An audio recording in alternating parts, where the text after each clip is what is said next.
Hi, Miss Bailey. I'm glad you joined us. And for members, we also have Amanda, who is our new public member, and Richard joining us on web. So it is 6:33 and we do have quorum. So I'm going to call to order the Youth Education Libraries Committee meeting for March 19th. This is a little different than what I thought. So we might be able to stick with our initial agenda. I was going to move to amend it. But if that is okay with you, Miss Bailey, we'll have some discussion on early childhood, but we can also save more for later. Does that work? Yes. Okay, I didn't want to put you in the hot seat. We have you in twice, which I think is why there's the reverb. Maybe can we just, She says she's, we're. all right, Oh, Well- you lost her. all right. I was gonna say she's working on it. So can we get a motion then, I guess, to adopt the agenda as is, please? So moved. Thank you. So for our agenda tonight to start, we will be speaking with Francis to hear about library needs so that we can build that into our requests. Looking forward to the city council budget, to the city budget, and then to our district needs. After that, I was going to go to public comment. We'll see how much we have as far as number of members. And we're gonna discuss the currently proposed school truncations and relocations. And then we have Novilla Bailey from District 3 office to speak with us a little bit about early childhood programs and hopefully some about the 2 cares, because that's something we've been really interested in as a district. So, Minna, I'll hand it to you to kick off the library section. So first I wanted to welcome Francis Urs, Senior Manager for Government and Community Affairs at the New York Public Library. We are at the time of year when the mayor has sent his preliminary budget to the city council, which is holding hearings. In fact, there was a libraries committee meeting yesterday. During the campaign, the mayor promised that libraries would receive 0.5% of the city budget, which is a big boost from the 0.45% it had been receiving in prior years. Unfortunately, instead of an increase, the mayor is proposing to cut $30 million from libraries, bringing the library's share of the budget down to 0.3%, which is quite a departure from his promise. We do know that mayors often propose a cut and rely on the city council to put it back. But that's an unfortunate dance that puts the libraries in a very difficult position and make planning hard. So after yesterday's hearing, I have a number of questions relating to the libraries in Community Board 7's area. But first, I'd like you to talk about the impact of the proposed cuts on the New York Public Library in general and Community Board 7. Okay, all right, well, thank you so much, everyone, for having me. As mentioned, we had our preliminary budget hearing yesterday. This past fall, we were very optimistic about this year. As you know, Tony Marks, our president, has been very vocal about ending, as we say, the budget dance, where every year for the last few years in the previous administration, we always begin from zero every single year, and we have to fight to get restored. So we've been doing that budget dance for a few years. Last year, actually in FY26, it was the first time that we were not cut, but we were still put in a position where the council and the mayor needed to put that subsidy back. So our strategy last year was really in our advocacy campaign last year, focused on baselining. So baselining, as we know, would help us start at level every year. Then mayoral candidate Mamdani, one of his campaign promises was to allocate 0.5% of the city budget to the 3 systems. So New York, Queens, and Brooklyn. 0.5% of well, right now we receive less than 1% of the city budget. So we'd say that's a good deal for what the city's getting. But Yes. if we look at the hard number, 0.5% would mean approximately $143 million for all systems. If we break that down to NYPL, that would be an additional $49.9 million for us specifically. So we cover, of course, the Bronx, Manhattan, and Staten Island, 88 branches, 3 research centers, and a business center inside the Midtown Library. And that would be an extra $44 million would be transformational. It would mean we've had an opportunity to look at additional operating hours, hiring. I think, managing at capacity with our staffing. There's still a lot we could do. All the great programs that we're running after school at Bloomingdale, we're running after school at Riverside. We have college and career pathways. We're doing all these great programs that really improve the quality of life of our patrons. We want to continue doing that more. We would like to expand Sunday service. I know Gilbert's number one question is like, when are you going to open all libraries? All Sunday service, but that for us realistically would mean more money. And of course, we need changes. I would like to say we were a little disappointed that the mayor preliminary budget did not include that baseline 0.5%. However, we've had very positive conversations with the administration recently. Of course, nothing is settled and there's nothing written, so we're not going to be satisfied until we have an adopted budget with a baseline of 0.5%. But right now, our main ask, and will continue to be, our main goal is to be baseline. So by baselining 0.5%, we would be able to meet that gap that you spoke about that was not restored in the preliminary budget. And although the mayor did put money, $2 million in to continue services at those expanded additional 5 branches that we opened last year. So that's kind of where we are. We are not baselined as was promised, but we've had very positive conversations with the Deputy Mayor Sue, who began just a few weeks ago. But like I said, we'll continue advocating. Our number one goal is to be baselined this year. And if those cuts went through, what would that mean for community board 7? Are you not thinking about that at this stage? And it would mean reduced service hour, well, at least for Sunday service, reduced hours. It would mean that we'd also, there is no Sunday service in CB7 that I'm very aware of. Your patrons ask all the time. Can you just elaborate on that? Is there Sunday service in some Yeah. some library branches, but just not all? Not all. So we have a few criteria about proximity of schools, census data really on income, and that's how we're prioritizing, given the fact that we don't have the budget to provide Sunday service at all locations currently. I was gonna say one more thing.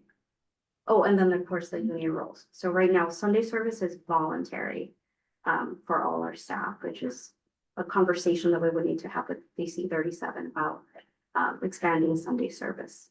So during the hearing, Tony Marks testified that the Sunday libraries are chosen based on access to mass transit, locations of services, number of visits, and school proximity. Why isn't the Lincoln Center Library one of the ones on the list? Another criteria that he did not mention is income levels in the neighborhoods. That's right next to and across from a very large public housing development. No, that's a good question. I will ask our branch programs and services why LPA is not included. I know that the Stephen Schwartzman building is one of our Sunday services, but based on the criteria, I will go back and ask them why LPA is not included. Thank you. And then I wanted to know about the libraries in our area. I heard that all across the system, you're seeing an increase in the number of cardholders and demand for programs. And I was wondering if the libraries in CD7 are experiencing the same kinds of demand. Yeah, I think compared to last year, I think there's been, I think, a 5% increase in visits. But I can get you more detailed data to CD7. I know that every August, we send the community board our needs and include data on visits and program visits. I can check in with our data team what that data looks like for at least half this fiscal year currently. And yeah, we are observing those trends pretty much system-wide. Which is, you know, a respite because during the pandemic, things were pretty, it took us a bit to get from the flat level and getting patrons back. So we're finally seeing some increases. I heard that throughout the New York Public Library, there were roughly 1,500 hours of emergency closings throughout the system, and I was wondering, were any of those emergency closings in the CD7 area? I will need to check on that. Can you explain, I don't, what's an emergency closing? So anytime for, well, there are two emergency closes are strictly related to capital or facilities issues. So either it's too cold because the HVAC system is failing. I know Bloomingdale's HVAC system needs replacing. So if the staff say that they're too cold or it's too uncomfortable to hold programming, sometimes we'll close certain floor levels, like maybe the children's room will not be operating. So then we do, our branch team logs those hours as lost service hours. And then we do to close branches for pipe bursting or all those fun things that we deal here in the city. Yeah, but those are emergency closures. Yeah. So we need to look at that specific data because I know that when we have those numbers aggregate, but I can speak to our facilities department to see what those, if there are any emergency closures for NCD7. I think, we want to know what the situation is, and other than the Bloomingdale branch, are any of our libraries on, the capital needs? Yes, so LPA, so the Library Performing Arts, our capital. I know for the last few years, we talked about a fire alarm that we needed to replace, that was covered. So we're looking at, even though OMB did not ask us to submit new needs this year, we are asking in our conversations with the council member and the borough president for $5 million to replace the roof at LPA. Would that address the leaking issues that they have? I hope so. Yeah, but I can, talk to our capital team, but yeah, $5 million. I know, sounds a lot. And then, are there any vacancies in staffing at any of our libraries? I believe in the children's area, that's the vacancies that we're looking to fill. Overall, system-wide in Whitefield, we have 105 vacancies. I'll need to dig deeper on CD7. And I was wondering whether or not the proposed budget cuts or the stall in certainty would have an impact on the public library's ability to hire people to fill those vacancies. Yeah, most certainly. We're not, if that gap is not filled, which is 13.3 million, right? It's like 34 million for all three systems. Progress is stronger is better. So I always have to remember to pull numbers apart, but it is 34 million. The gap for all three systems for us would be 13.3 million. So yeah, we need to do hiring freezes if we were not able to restore that gap. And that would affect CD7. That would, yeah. Like I said, we're having positive conversations with the administration. Hopefully, we're still in the very early stages of the preliminary budget. And I know that the speaker is also very enthusiastic about making sure that libraries are restored and we're not starting from zero every year, because that's really our biggest challenge. Just starting from zero every year, at least for next year, if we are able to baseline. I know culturals were baseline last year. We were hoping we were going to be part of that, but unfortunately that did not happen for us. But our main advocacy point is to be restored, and if we're baseline at what the mayor promised at 0.5%, it would take care of that gap and it would mean an additional $40 million for us. That's That's huge. my questions. I do know to the committee that we speak out about libraries every year, unsurprisingly. And so most recently, one of the things we said is that we were really tired of libraries being used for leverage, right, on the overall budget, because we do feel like libraries gets kicked around. The executive budget almost always says, oh, we're gonna cut it, not always, but usually does. And it appears to be a negotiation tool. So I think that if we start to ask for it to be baseline, that is a really solid workaround, right? Gives the libraries a stable like background to plan year to year and also could help avoid some of the like hot potato that seems to happen with part of the library budget. Yeah, exactly. Would it be helpful for a letter from us to request baseline? Yeah, I think so. The timing should be before the city budget goes through, right? Because usually our timing for when we submit like all the district needs is in the fall, but city budget passes in June.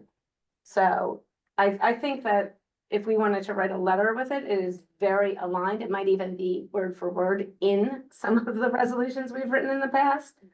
But how does the committee feel? I think that's a great idea to write a letter.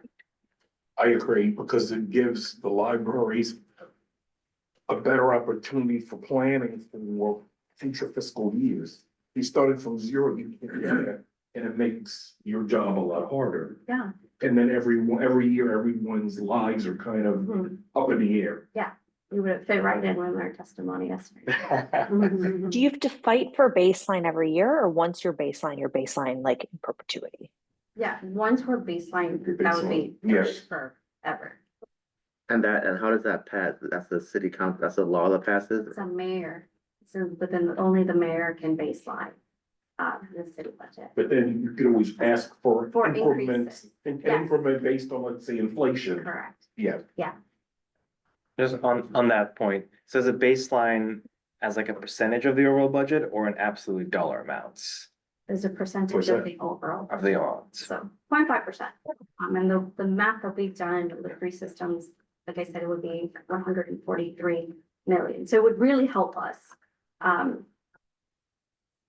a lot. and from what I recall, the mayor's preliminary budget was 127 billion. Okay, because I was doing some math while you were talking, and my dollar numbers are off from your numbers, so. Yeah. Can you kind of walk through the math? Oh. So is it 0.45? Like, Is it I would have 0.45 to of call 127? our finance Okay, so team it's more For complicated that, than yeah. that. Okay, yeah. I thought it was just basic I'm math. like, Okay, mm. never mind. There is a Yeah, basic I could math, phone someone via basic finance number, and so there is a number in the mayor's budget, and people have done the math, and it's 0.41% of that. Not point, Budget. oh, not 0.45. It was 0.45. Got It's it. gone down Okay. to 0.41. Got it. Okay, that's what I was From trying to 0.39 or something reconcile. Like that. Yeah. Mm. But I think it would be helpful if you do send us the map, just so Yeah, that we're yeah. reiterating the Yes. correct ask and not like Yeah. coming up with a whole additional number. Because then we can include the math in our letter. Yeah. That way, we're all on the same page. Kevin will do he's our finance, if you couldn't tell the bias there. I will ask our finance team and see, we might need QPLs and BPLs collaboration there as well. Excellent, thank you. Does anyone else have questions about libraries? No. To the committee, should we take a vote on the letter? So can I get a motion I to, move that we do a letter supporting 0.5% and being based on. Seconded. thank you, okay. All committee members in favor? All right, all opposed? All conflict? And any non-committee members in favor? Or abstaining for conflict? Wonderful, we will write that letter. Oh, thank you so much. Yeah. And I'm always available. You have my contact information. Appreciate your time. Thank you. Thank you. I thought so, I couldn't see, thank you. So it's two. All right. Thank you. I'm glad that was actually pretty short and sweet and pretty direct. So we're always trying to keep up to date with the libraries. I want to introduce the discussion about the moves in District 3 in our schools, because we know that there is there are two truncations being proposed and one relocation. I've shared the EIS with the committee, all of the EISs that have come out. They are right now scheduled to go to a PEP meeting in the end of April. As you guys will recall, in March, we had in February, we had the district superintendent Higgins here to speak with us and to like walk us through the process and to hear from some parents. At that meeting, he had verbally said, oh yes, I want to come back in March. When we reached out to nail this meeting down, he was not available on this day. We gave a bunch of other days. He was also not available. We got to the point where we said, when any day in the month of March, I will make this meeting work. Which, forgive me to all of you, but we didn't have to do it because he couldn't make any of them. So unfortunately, the superintendent will not be meeting with us until April 22nd, which is only a few days before the panel for education policy votes on these moves.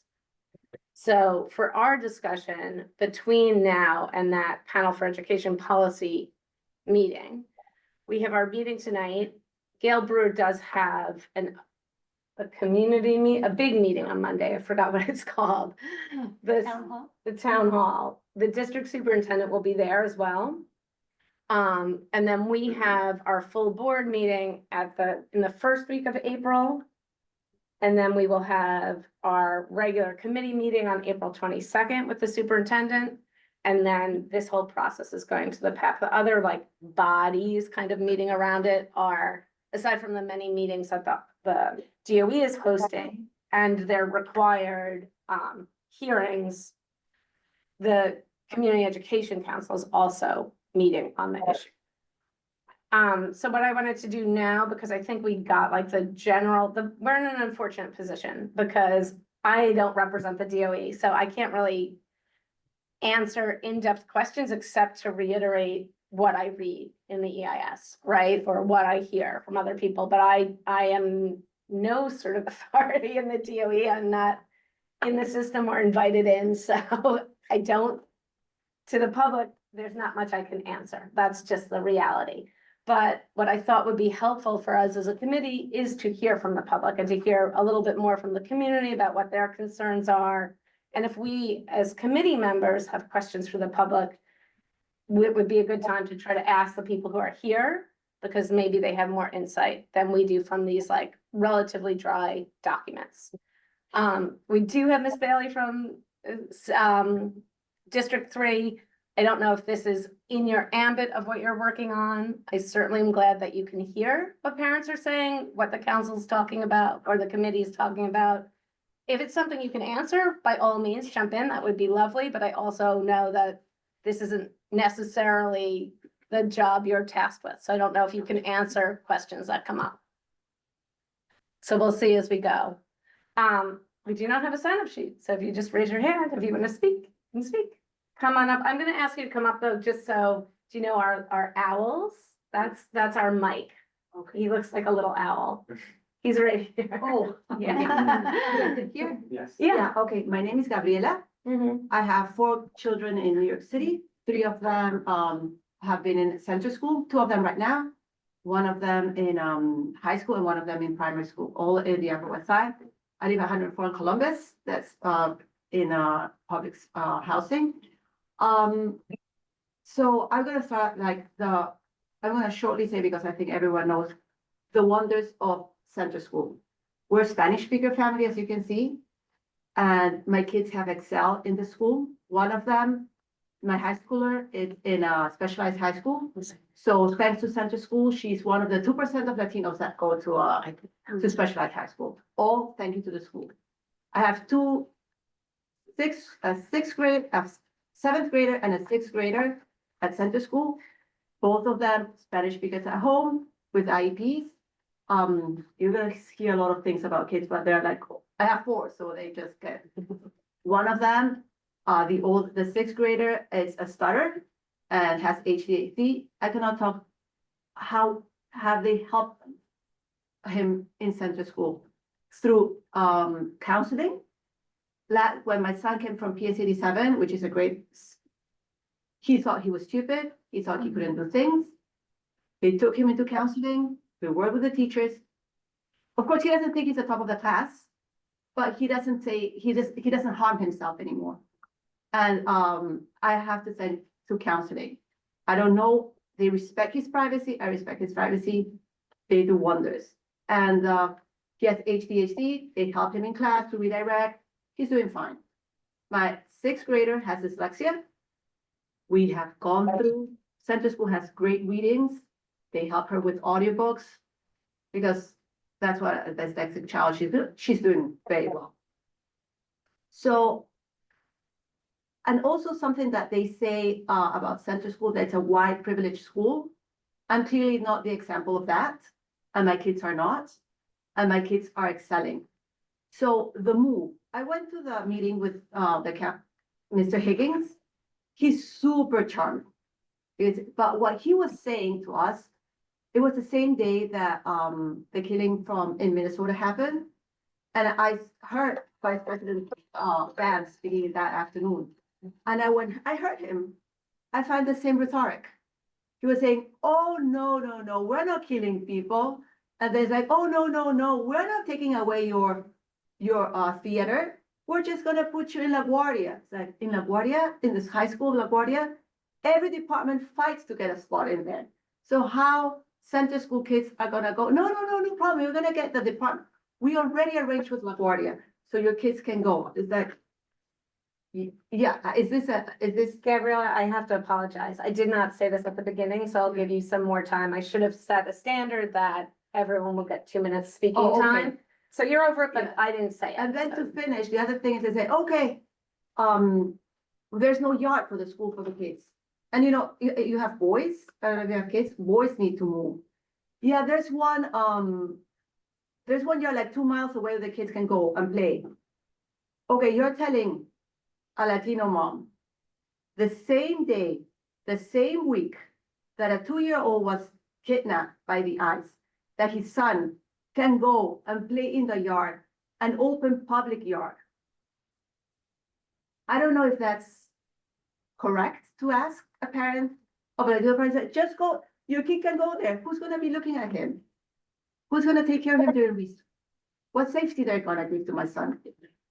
So I think the promises of theater, okay, that's important for me, that's important for parents, but safety in this situation where we live right now, I don't think it can be gambled, and it cannot be told by truth. It's like, yes, I see some private schools that don't have yard and they take their kids to the playground, but have you seen how they take them? All the teachers go, they go with security guards, and they go with water bottles. Okay, so how public school kids are gonna go to the yard to play 2 miles away from the school they're proposing? Who's gonna be there? Thank you, Gabriella. I'm This glad we happened. got to hear your concerns. Okay, thank you. Thank you. Do we have another speaker in person? Come on up, Josh.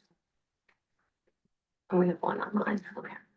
Good evening. One I've more got copies coming of the extended version of my comments. If you guys want to look at them later. And just to remind everyone, it's going to be 2 minutes. Okay, I'll thank work you. as fast as I can. My name is Josh Weinberger. I'm the parent coordinator at Center School.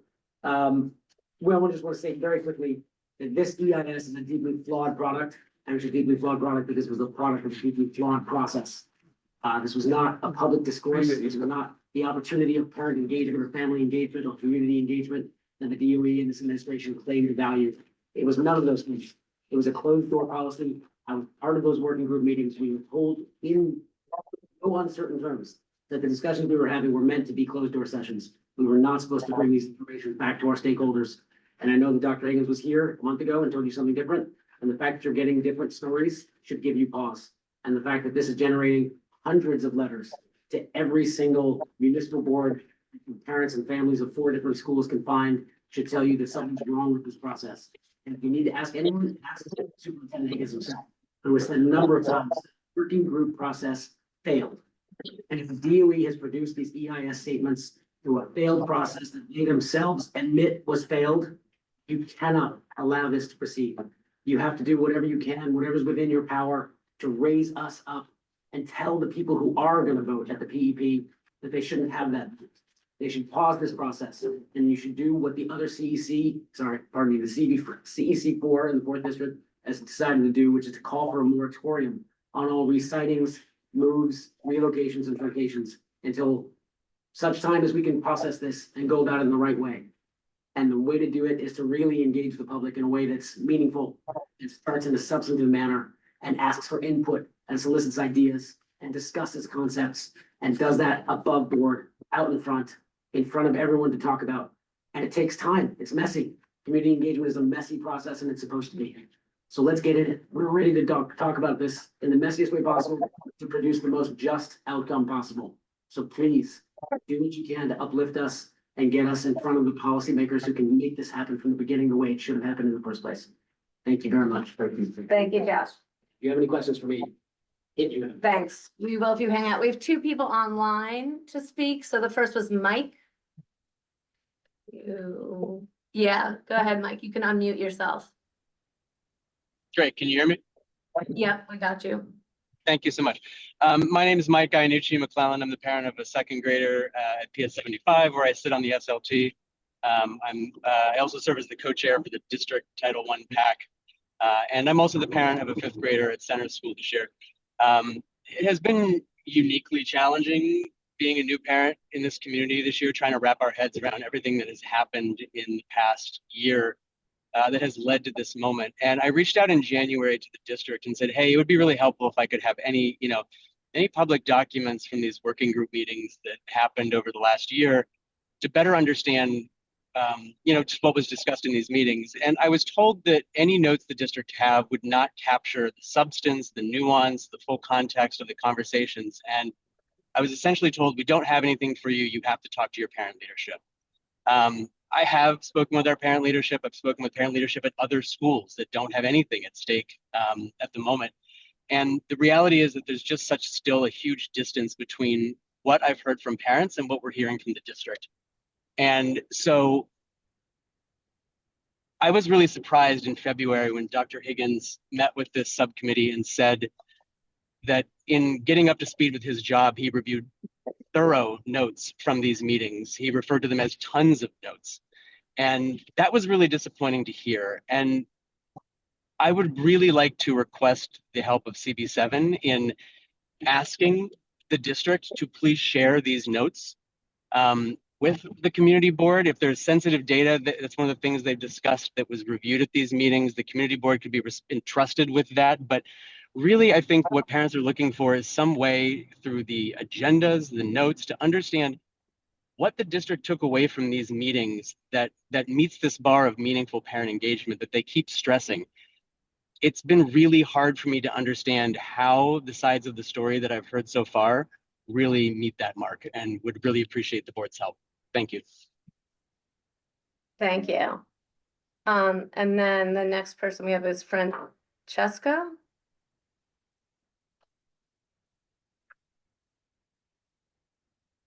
Hi, thanks for giving me the opportunity to chime in. I'm a lifelong New Yorker. I went to PS 145 myself, and now I am a parent of a 8th grader at Center School, and I'm hoping to be the parent of a 5th grader in Center School next year, but we don't know yet. Last month, there were a number of things that happened when Dr. Higgins was here that I wanted to focus on just a little bit. One is, it became very clear, and I think tonight also it's clear, it's a really beloved school. It's a really successful school. But another is that Dr. Higgins and Ms. Graham sat and said that the reason that Center needs to move is because Center needs more room. It needs to expand. It doesn't have enough room. If you look at the EIS, and if you had spoken and gone and looked at what Center does now to make room for its students, you will see that the EIS offers us fewer rooms. The rooms that are actually offered have less space in them. They're smaller rooms. There's a huge reduction in size in terms of outdoor space, and yes, in terms of theater space. it would be impossible to get more than 40 parents in for the theater productions if we're also going to have, as we always have, all of the students involved in the theater productions and the faculty there. Literally, the fire limit would allow for only 40 more people in the room on top of who's in the school. They've given us, we asked them at a meeting, I don't know, last night or last week, we asked them at a meeting about how we're supposed to do IEPs, how we're supposed to do services, how we're supposed to fit desks in these tiny rooms for ICT classrooms. I'm the parent of a student with disabilities. This is one of the things we think about. And the response that we got from DOE was that they don't have to tell us how they're going to make that space for services. They don't have to tell us how they're going to find outdoor space. They don't have to tell us how they'll make theater space. They don't have to respond to how they're going to make space for all of our programming. I don't understand. Thank you, Francesca, that was time. Okay, thank you. Thank you. And actually, Francesca did point something out that I am curious that, I don't know if I'm putting people on the spot, but I have a question. If we have to go back, maybe I'll defer to someone who can answer it in the audience. I would like to hear about the specific concern, like, I'm pleased to hear that Center School is very beloved. I have never been at a meeting where parents didn't say their school was very beloved, which is testament to how good most schools are. We build genuine personal relationships with students and families. But what are the specific issues in the new site that you would like to see addressed? Because one thing that has come up with for us before and what we've been able to do for schools is try to apply some weight or some leverage to those requests. We are, just to remind everyone, a community board. We are not an education council. We are not directly connected to the DOE. So we're not often empowered to change what it does, but we have had some success in pushing for individual programs or projects. So the next speaker does not need to answer that. That was my 2 cents, but I'm gonna hold Josh so I can hear from other people, but then if it's not answered, I see a member of the audience who can answer. So who are we up to? Daniela.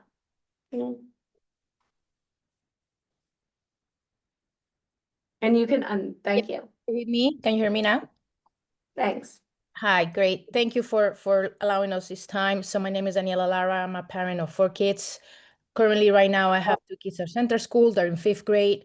I have been a volunteer with the DOE in the sense I was a PTA president to the previous school. I'm currently part of the District 3 President's Council representative. I'm the treasurer. I am what the DOE will call an engaged parent. I'm a really, we know worse at this point because the DOE keeps saying that we should have known that there were parent engagement. I mean, I was in those meetings that were never really discussed, that center was being moved or the other 3 schools were being truncated and so on. I mean, I was on those meetings. They were talking about class size, projections, how it will work, but never with specific details. So the fact that they keep telling us that this, there was parent engagement, that's just not correct information. To answer your question, what's the issue with the new location? First of all, the auditorium. There's no auditorium. This is a gymnatorium or something to that point. Part of the core curriculum of Center School is to have the tech show, which is the whole school participate. This is not an after-school program. This is not a show for, whomever wants to go to Broadway eventually. This is part of the core curriculum of the school. Very important. Every single child, even if they have disabilities, if they have IEPs, if they're shy, they help them to go through the process of the show. And we do need an auditorium for them. The proposal to go to another place in LaGuardia and share the auditorium, it's just not gonna work. Number 2, there's no outdoor space. My kid, who is an IEP, is hard hearing, is very active. He needs a place to run around. The proposal is to send us to some playground that is not even completed, and hope for the best. That's just doesn't happen. Also, the transportation to the new location. Again, my kids are 10 years old. They're in the end of the year birthday. I'm not comfortable, with the fact that their closest subway is 15-minute walk, and the bus that runs there runs every 10-15 minutes.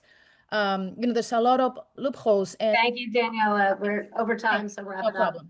Thank you for your time. Thanks.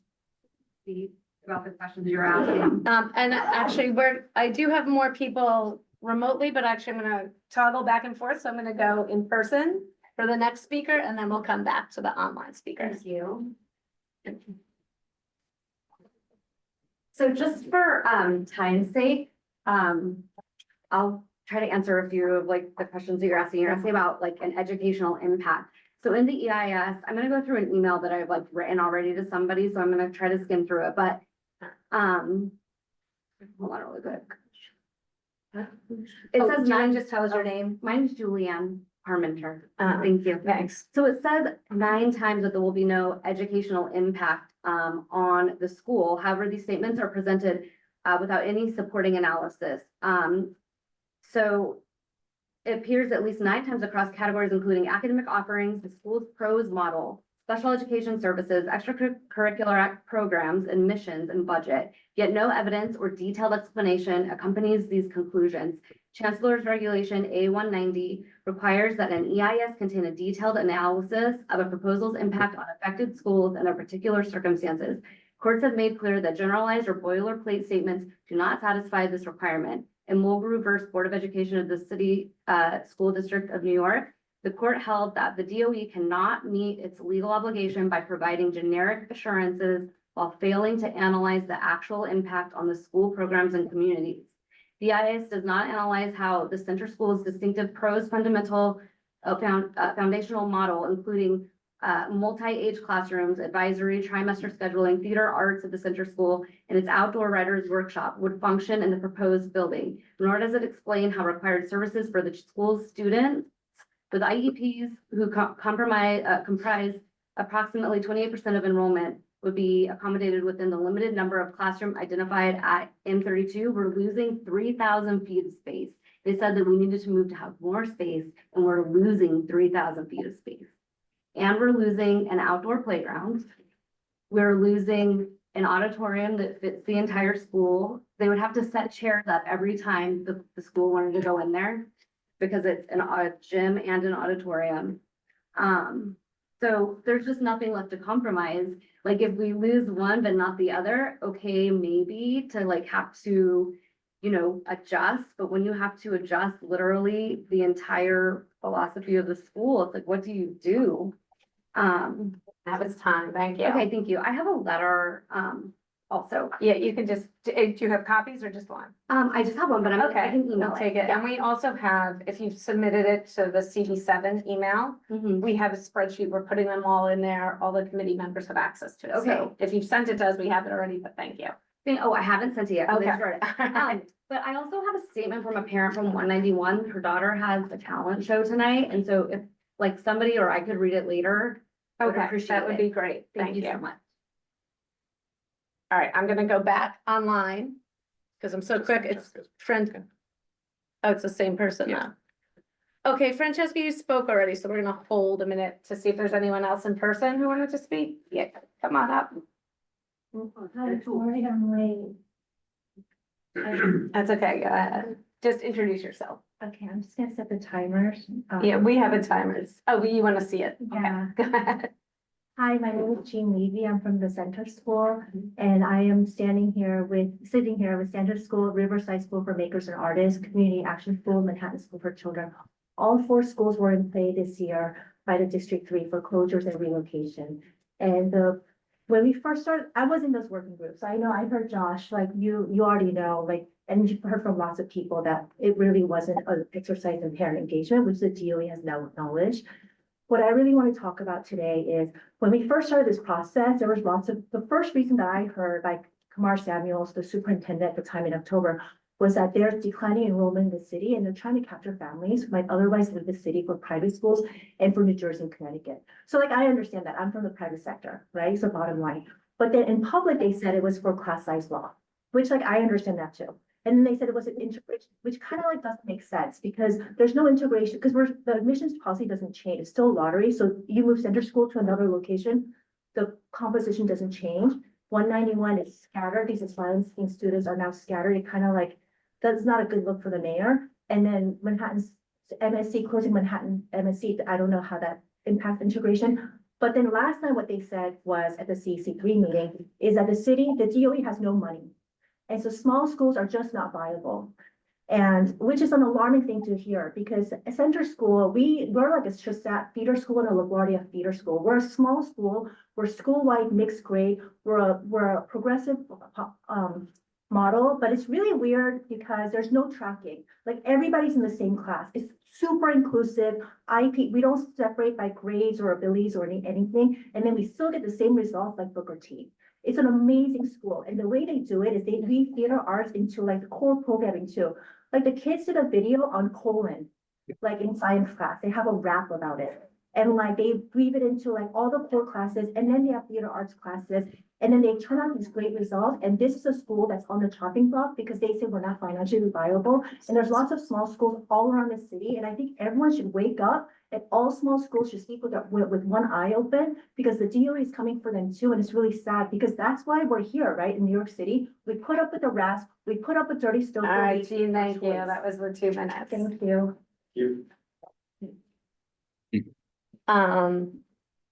Okay, we have more. Go ahead. If you want to come up, just introduce yourself. Yeah, hi, I'm Thanks. Carrie Briggs. I'm a high school student in New York. I don't go to high school in this district, but my little sister does. Mhm. And I have like more of a question. Yeah. I was wondering about, so I know that my sister goes to Manhattan School for Children. Mhm. And I have heard about how the school above them was maybe being changed or moved. And I know that the Manhattan School for Children, I hadn't heard about as much until then that it would be moved maybe.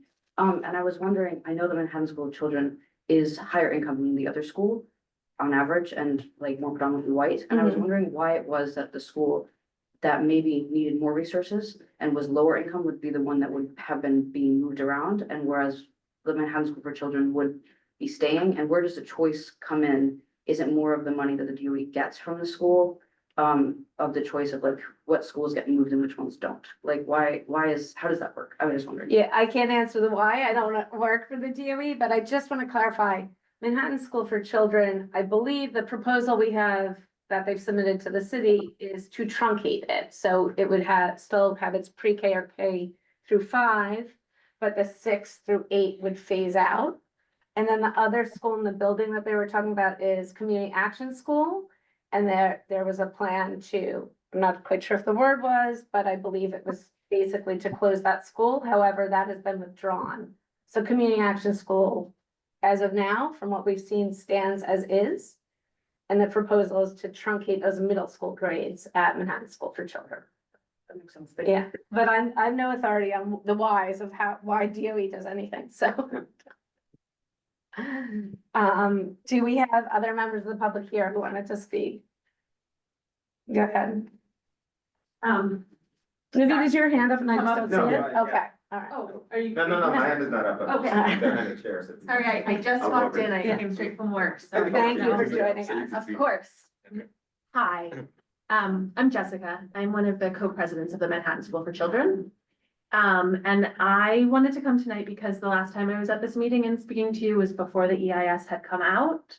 And now the EIS has come out and we have some major concerns with what's contained within the document as well as some developments that have come up from meetings since then. So I wanted to come and just tell you about those concerns. Thank you. Of course. I will start, there's a couple of major points I wanted to make sure I get to, but I will start with the first point, which to me is the most important point, is that our school community is made up of, or our school culture is a very specifically designed inclusive culture. We serve students with disabilities across the spectrum of types of disabilities. We have done so for decades and we have built a really intentional inclusive program so that those kids feel like they're an integrated part of our curriculum. The EAS doesn't actually mention that at all. When it talks about the impact on our students with disabilities, it's essentially boiled down to their IEPs will be met at another school.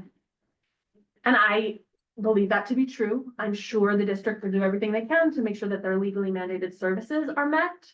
But what is not mentioned and is very difficult to show with numbers, so I understand why it's not in the EIS, is that our program is about much more than meeting their legally mandated needs. Our program is about making sure that students with disabilities are integrated into every aspect of school culture. Our staff has decades of experience and is very successful at doing this.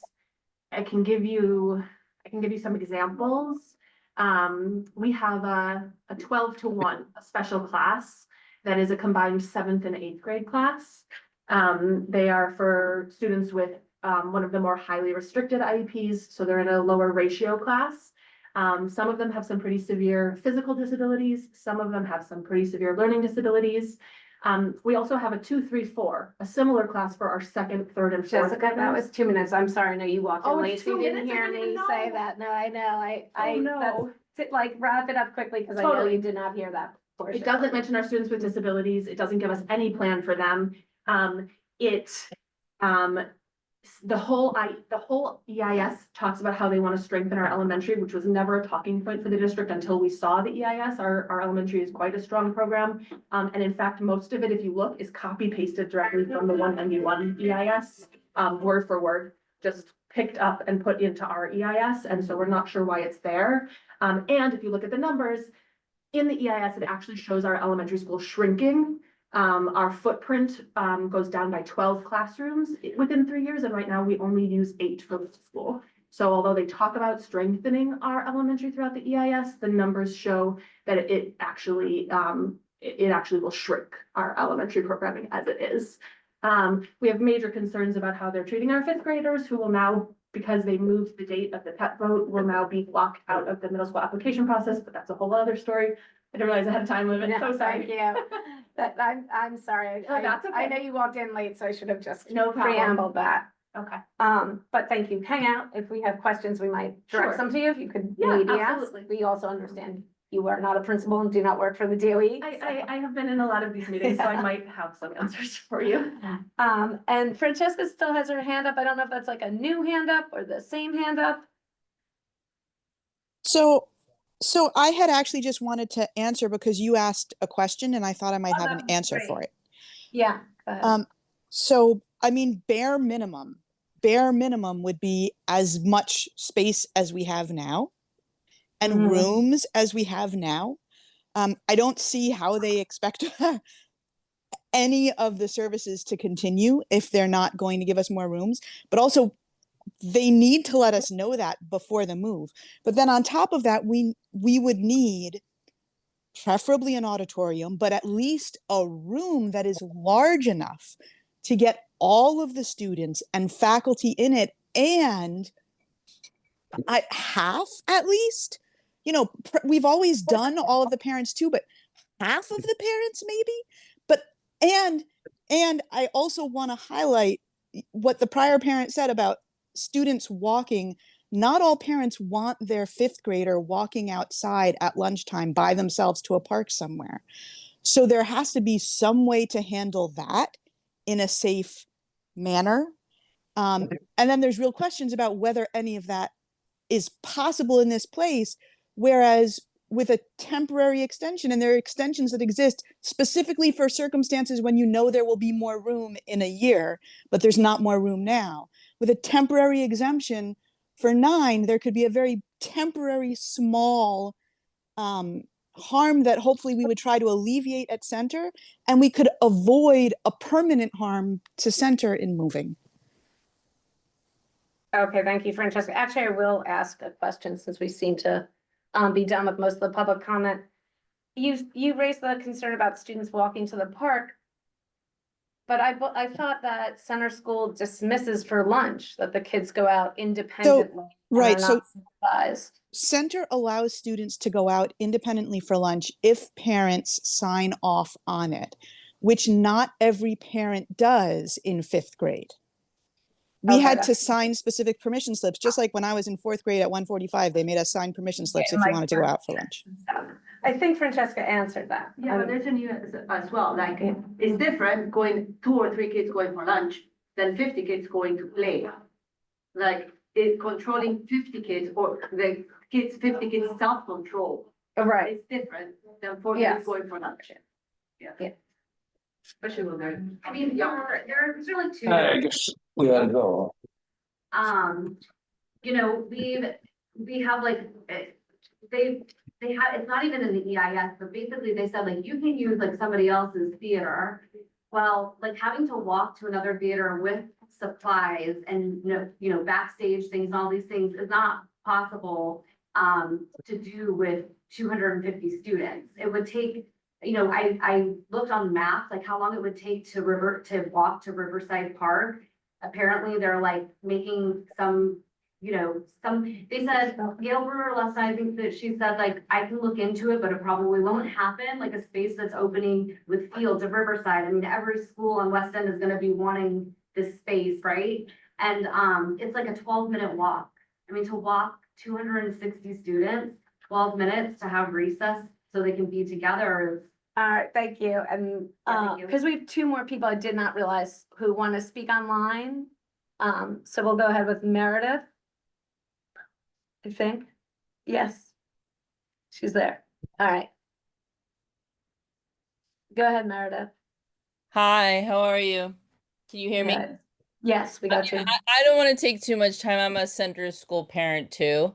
And I'm just trying to stay focused on your question about specifically PS 191. And I think I've been a listener on all these meetings. And one thing that I think is important to raise is one of the teachers spoke last night at the CEC meeting, Ms. Friedman, and she made a very good point about loss of instructional time for the students when you have to move them to different locations, which they'll need, that will have to happen for them to continue a lot of this programming. So if we're talking specifically about that location, I think it's important that instructional time is going to be impacted if they're moving around to parks and things like that, whereas now they don't have that issue.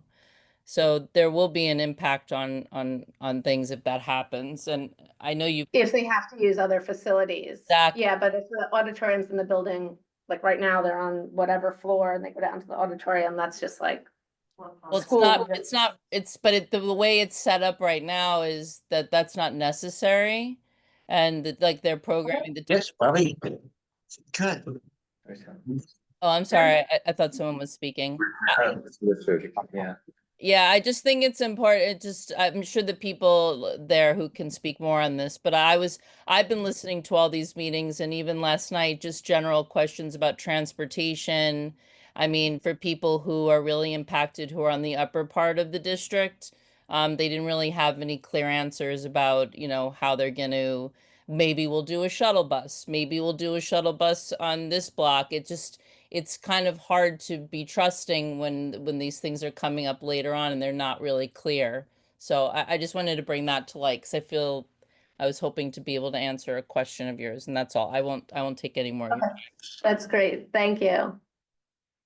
We have one more person, Mint. You wanna?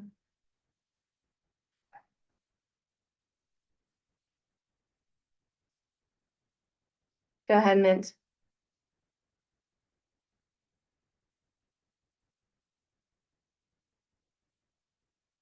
Mint, did you want to speak?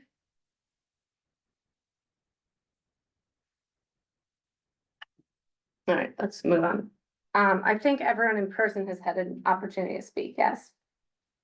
Do the committee members, this is such a weird thing because we don't, maybe Ms. Bailey, you can answer some questions, or if you heard things that you think you need to answer.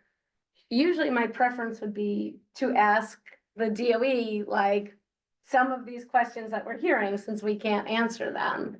So, I mean, it's very informal if our committee members want to ask Ms. Bailey or members of the public what they know about it, but it's really hard because this isn't necessary, unless it's written in the EIS, we don't know that it's the DOE's position, right?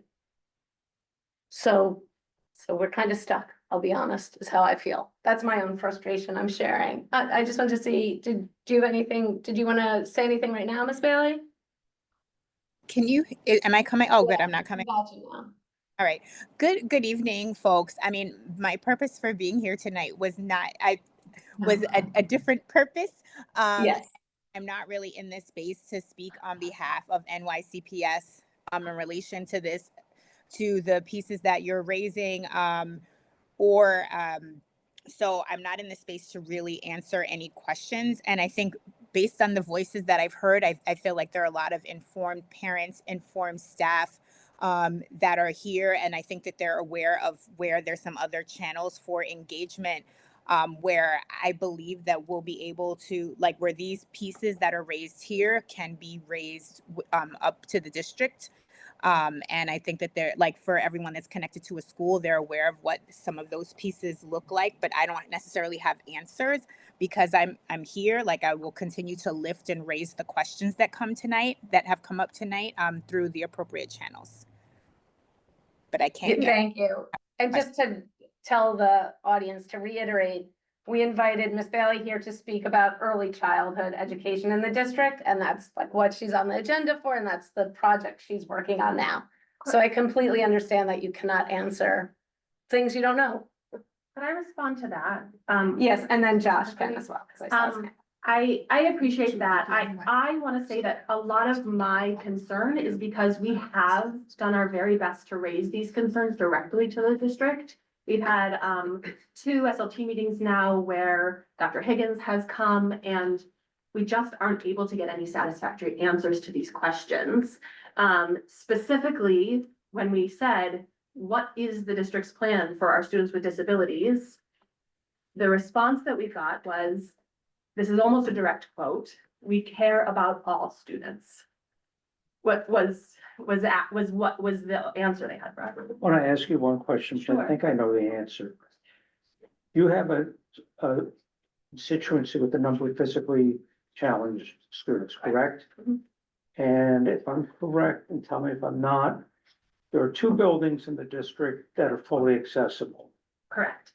And one of them is PS 191, and the other is, Joan of Arc, where we are. okay, rest my case.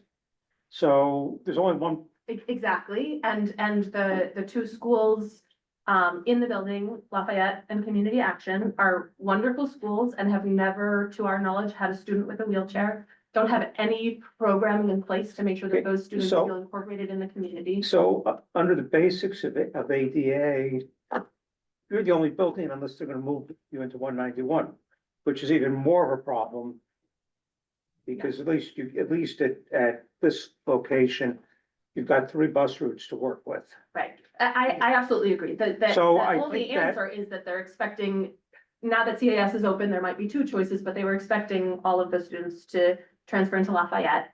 And I don't feel completely qualified to speak on behalf of the parents with the students with mobility needs, but they have major concerns about that just based on historic programming and existent So programming. in any event, you're in that building.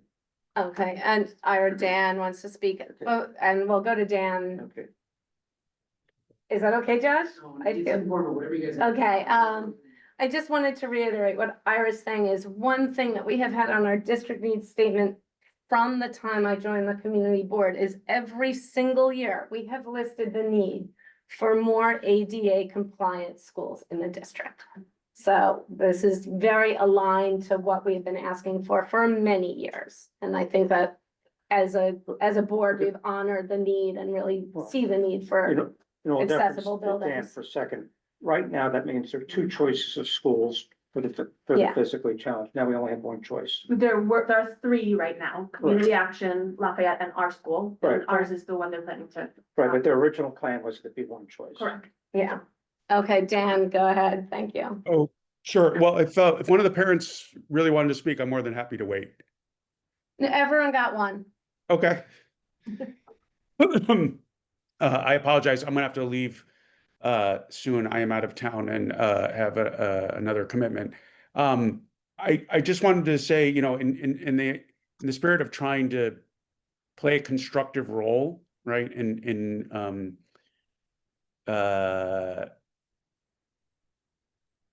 facilitating dialogue and doing what we can in our limited capacity. I would encourage the parents who are here and to think about what it is, knowing the parameters of the process, right? How far along this is, to think about what is a realistic way that the district can address your most immediate concerns, and share that with us, and so that we can then be in a position to have a dialogue with the superintendent in his office about what can be done to address these concerns. And, you know, and again, not to minimize anything that's been said tonight, but these are some of those things we've heard before and are complaints about the process. And I do not want to minimize the frustration that you feel. At the same time, the process is not going to be revisited, right? There is an ongoing, there's a proposal, there's a way that's going to be evaluated and decided on. And I think the most productive thing would be to focus on that and how you can, in that limited time, affect that proposal to address the most serious concerns you have. That can be done through, you know, sending us emails. It can be done, you know, again, having a letter, you know, saying this is what we would like to see happen, and the adjustments we would like to see made to the proposal. And that at least creates the possibility that of a dialogue with the district. Chris, I don't know if you want to add, or Mina, if you want to add anything to that. No, that's good, Dan. Thank you. I'm just managing. It's okay. Because we have one member of the public that I failed last time to speak to, so we're gonna try again to see if Mint wants to speak. Yes, can you hear me now? Yeah, yes. Oh, yeah. Originally I wanted to answer one of the things about, I'm a 5th grade parent, and about students going out for lunch. Just very quickly, at the current location, there are like 5 or 6 good restaurants for lunch that students can access without even having to cross the street, which for a number of students with various disability needs that have IEPs that may not be traveling independently yet, that's pretty major. So that doesn't involve, you know, a long walk from transit like the proposed location. That was real quick. Another thing I wanted to mention was that Center School has diversity in admissions in accepting students that live above 96th Street. And I hadn't heard that discussed. It didn't really come up in the educational impact statement about the extra burden on families that were supposed to be increasing diversity at the school that they're going to have now, moving the school all the way to the southern end of the district. And I would like to hear the DOE actually discuss that, like what the impact is going to be. How many families do we have coming from the northern end of the district that are going to be burdened with this, you know, more significantly than the mid-district families? And yeah, I would like to see that addressed. Maybe if they are going to move us, guaranteed yellow busing maybe for 7th and 8th graders, not just 5th and 6th graders, things like that, but not maybes that they're going to, you know, fail to promise on after, like other schools were promised, you know, playgrounds that they never got, things like that. It would have to be addressed beforehand, an actual plan. I know I'm probably out of time, but that's what I wanted to say. Thanks. No, thank you. And actually, maybe if I take that as a talking point that you raised, because one thing I have heard from the district as well was about going back to Center School, in particular about transportation. So Mint mentioned yellow busing, which would be through ODP, Office of, no, OPT, some other O. Pupil transport. We have, pupil transport, which we the district has done in the past for schools when they moved or when they were in a new location. 452, I know, had dedicated yellow busing when they were first moved to the new location. So I'm wondering if that's something to think about. The other thing that the council member mentioned to me was working with MTA, because we have also been successful in putting additional buses on some bus lines. So I know that like when Booker T, which is a large school, large number of students dismisses, there's an extra bus on that line. That's for them.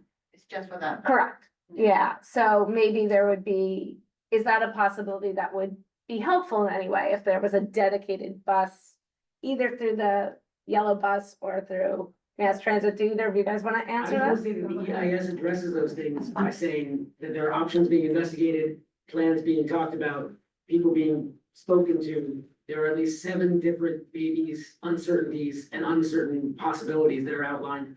And Councilmember Brewer spoke to them at the CEC3 meeting Tuesday. Yeah. And she also said, for example, the outdoor space at Riverside South, she's tried to get permits to prioritize center school. And she told the CEC3 on Tuesday that she was told she's unable because you can't get permits for a park that doesn't yet exist. Yes. And so the EIS says that there are ongoing discussions between the DOE and the Parks Department. That can't be true because the council member told the CEC3 it's not true. This EIS says there are 585 people available to fit on that rooftop courtyard. There's no way 585 people can fit on top of that courtyard.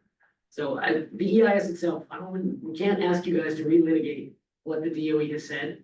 But the fact that the documents themselves, that there's cut and paste boilerplate, that there are factual inaccuracies, that there are stories that are being told that aren't true.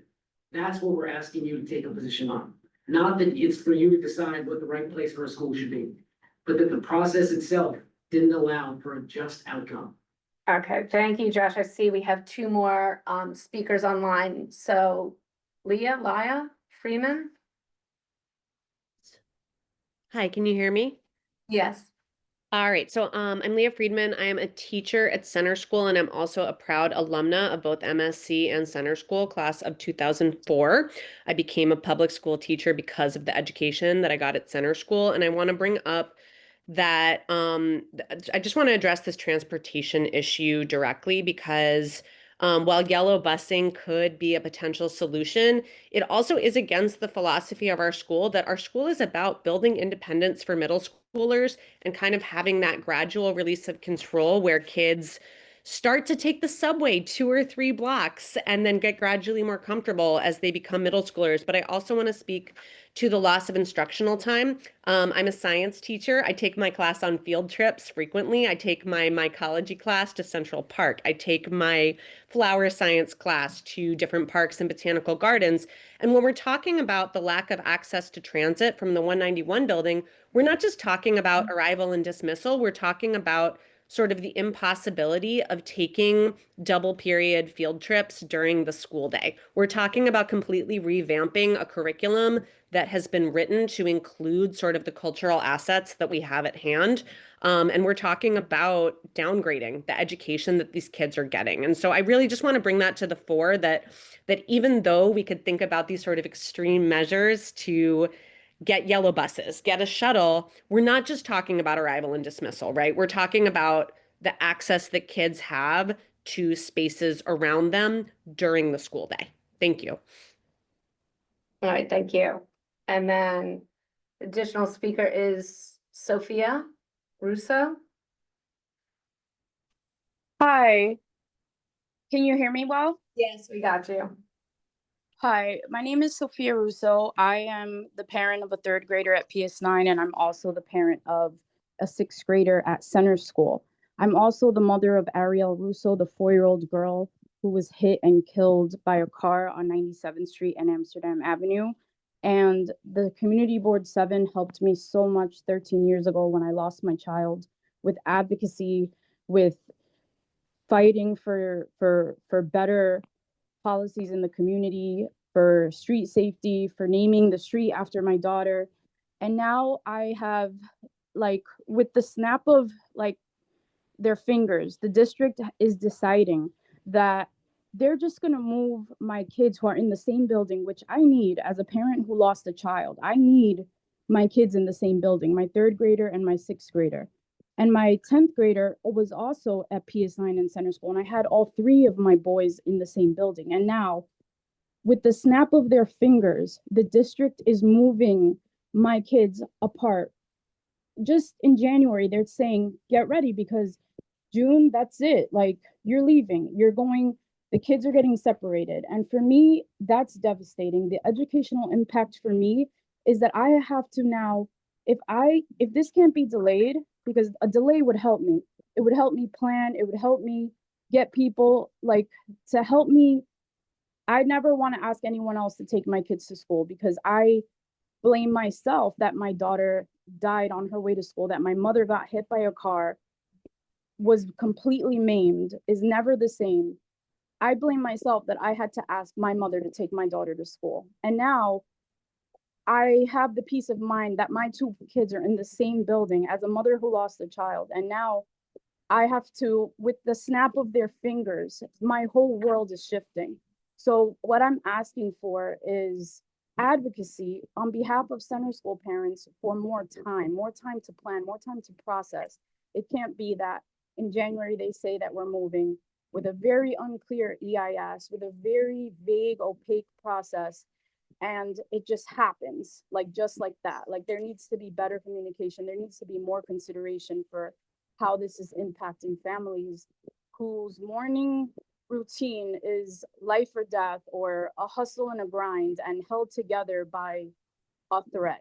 So for me, I'm asking for help to help us get more time. Thank you. Thank you, Sophia. Thank you for sharing with us. Every time we think we're at the bottom, there are more. Joanne, go ahead. Hi, can you hear me? Yes. Hi, thank you for letting me speak. My name is Joanne Kwong. I'm a center school parent as well. And I have a graduate who's in 9th grade and a 7th grader. And I think the point that I would just want to make is the one thing that we are asking for, I think Mr. Gerstein was saying, is there one easy thing to ask for, and that is a 1-year delay so that we can figure out the right place for us and really what's the harm in waiting. My 7th grader, I think, was looking forward to being a senior, an 8th grader in his school, and to really kind of really jar 3 school communities with big moves, truncations, relocations, and there is damage for the educational processes for all of the reasons that people mentioned. But the 7th graders are not going to be able to be 8th graders in the school that they've been at for 4 years.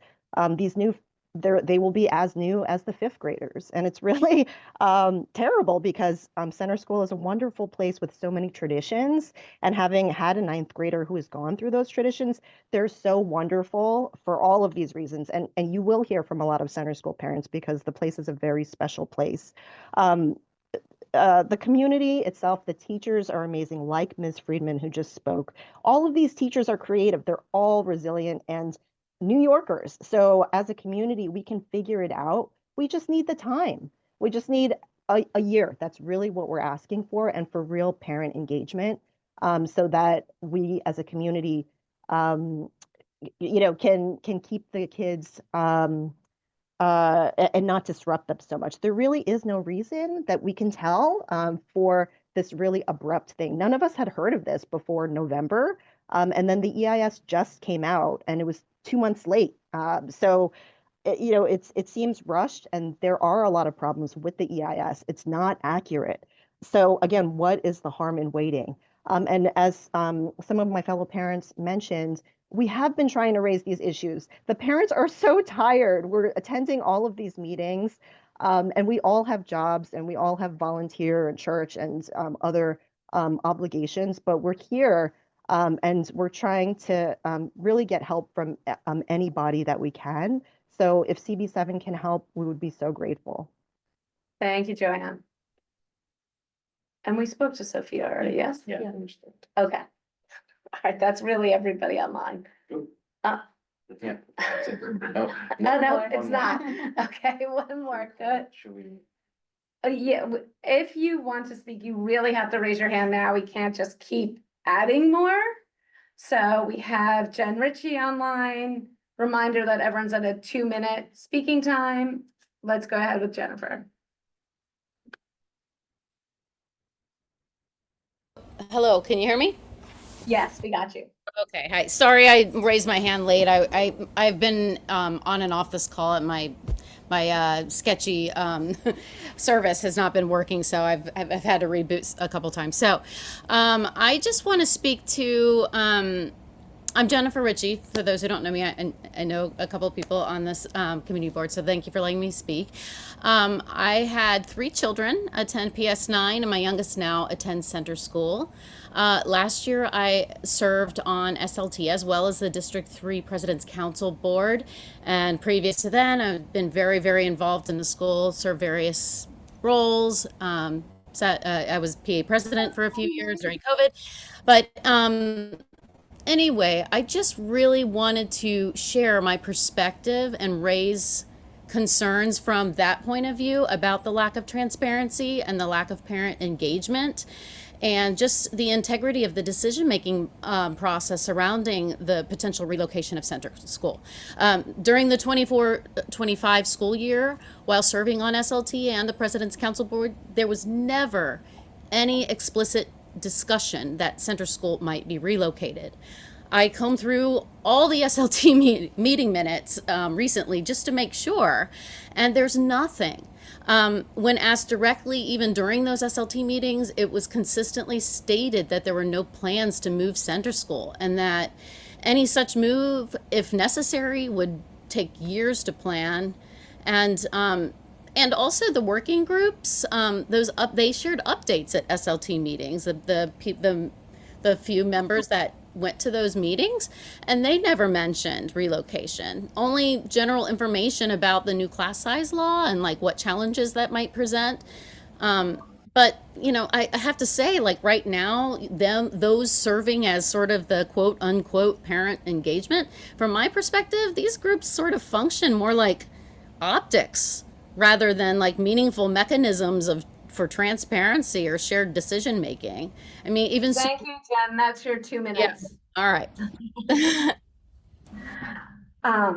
Okay, that's really it for the public comment. I keep saying that and then we will go. I would like the committee to speak a little and then we can engage the people who are here. I do want to say my deep reservation right now is that, and this happened in the past, the most recent relocation we dealt with was West Prep being moved out of a shared location, 145. I always get the number wrong with 145. And again, in that situation, when there are 2 schools in a building, there are 2 schools being impacted. So if we only hear from one community, it really does a disservice to us as a committee of getting a full picture. So right now we've heard a lot from Center School, which is one very vocal school, but we did not hear from the PS9 community, which building they would be moving out of, right? So that building would be impacted. We didn't hear from the 191 community, which that school would be moving into. So that's another community that would be impacted. So those are 2 communities we haven't heard from at all, which concerns me in our knowledge and our full understanding of the situation. We have not heard from Community Action School because they've been put in a slightly weird position in that they were initially told that they would be closed. They no longer are in that position for this year. We cannot predict the future and know if that's going to hold the same. And Jessica has to be the one flag for MSC. So thank you for doing that, but I also understand the burden that you cannot represent your entire community. So I actually didn't anticipate us being in such a lack of information position. So I would like to hear from the committee and what you guys think, what questions kind of stand out to you, and what you think we could or should or maybe do.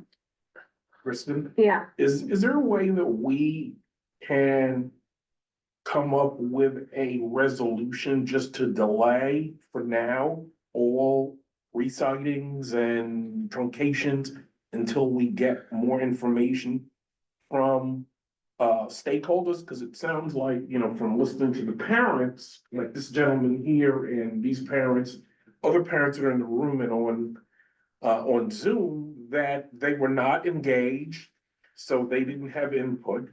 There are concerns about ADA compliance with Center School. There are concerns about with I'm sorry. MSC. Yes, and there's concerns about transportation and safety that she left. Yeah. That the other lady mentioned in terms of, so I think maybe we have them delay it until we get a full picture. Go ahead, Ira, if you want to speak to that. I mean, there are a number of here who have been historically, were very active at PS9. We've heard from a number of parents who've been at both PS9 and at Center School in very current circumstances, at least two parents. One who came to the meeting at the Historical Society, sorry, wrong name. And I think that the only thing that I think it'd be fair to say, you're not gonna like this, is give them a year. Okay, that gives them, gives the Department of Ed 15 months, 16 months, which is more time than we had for a 145 and West Prep. And I think that's a fair, and the DOE could certainly come back with a real proposal. And they can't, in the short term. To What answer is the these likelihood? questions. Because at the end of the day, Yes. they're stuck. Everybody's stuck with the class size law. And quite honestly, this is not entirely accurate because PS9 is his own school. And And it's a zoned elementary, it's yeah. a zoned elementary school. And I got into, I was the PTA president when we lost our G&T. I wouldn't say lost our G&T, de-extensioned I was the PTA president-elect, like 2 days after the G&T left. And they were able to put together G&T at another school for the following year because physical space was there at another building. Yeah. This might be a little more, this is clearly more complex because I sat there many meetings in the PS9 principal's office with the principal of Center, the famous principal of Center. And we put together resume applications for all sorts of improvements to the building. Yeah. So I'm very familiar with the program. And actually, Yeah, you were involved at that school as well. on the yeah. board. One thing I want to clarify, So we're very familiar with the history of it, and it's really unfortunate in this equation that at the very least, what they owe you is all the improvements that you got at 9 come to the new building. So for example, the auditorium was air conditioned by virtue of a joint effort. Okay, so if you go to a new theater, bingo, DOE owes you an auditorium. yeah, Okay, and with air conditioning, by the way. And with whatever came into that auditorium after I left. And I've been out of there now for 4 years. but 3.5 things that years. they had, What? I'm gonna cut you off So so anyway, so that we can hear from Deirdre as well. Anyway, my comment is a year plus is reasonable. And they need to be very proactive in the way they were with the Ascension building. I wanna, just like clarify one thing. There is no like delay for a month or two. At this point, because of the calendar, if you delay, it's a full year, Okay. right? So Right, that's a what And full it year. goes in with a And It full goes year. into and- September. And Yeah, those and class then size laws will 20, like kick in the interim. So the other schools are impacted by that, right? So you're like, oh, some schools don't want to move and a whole year not moving might be nice, but some schools do want the space and a whole year not having the space might not be Yeah, nice. but I- So I- that's my concern with our disproportionate information. But I think the number that's in here is eventually gonna be. I achieved want, by- Deirdre first Yep. and then I go ahead, Deirdre. Hi, good evening, everyone. Thanks, Christian. I heard what you said, and that was my original thought in regards to we've heard a lot from the parent body, the faculty body of Center School.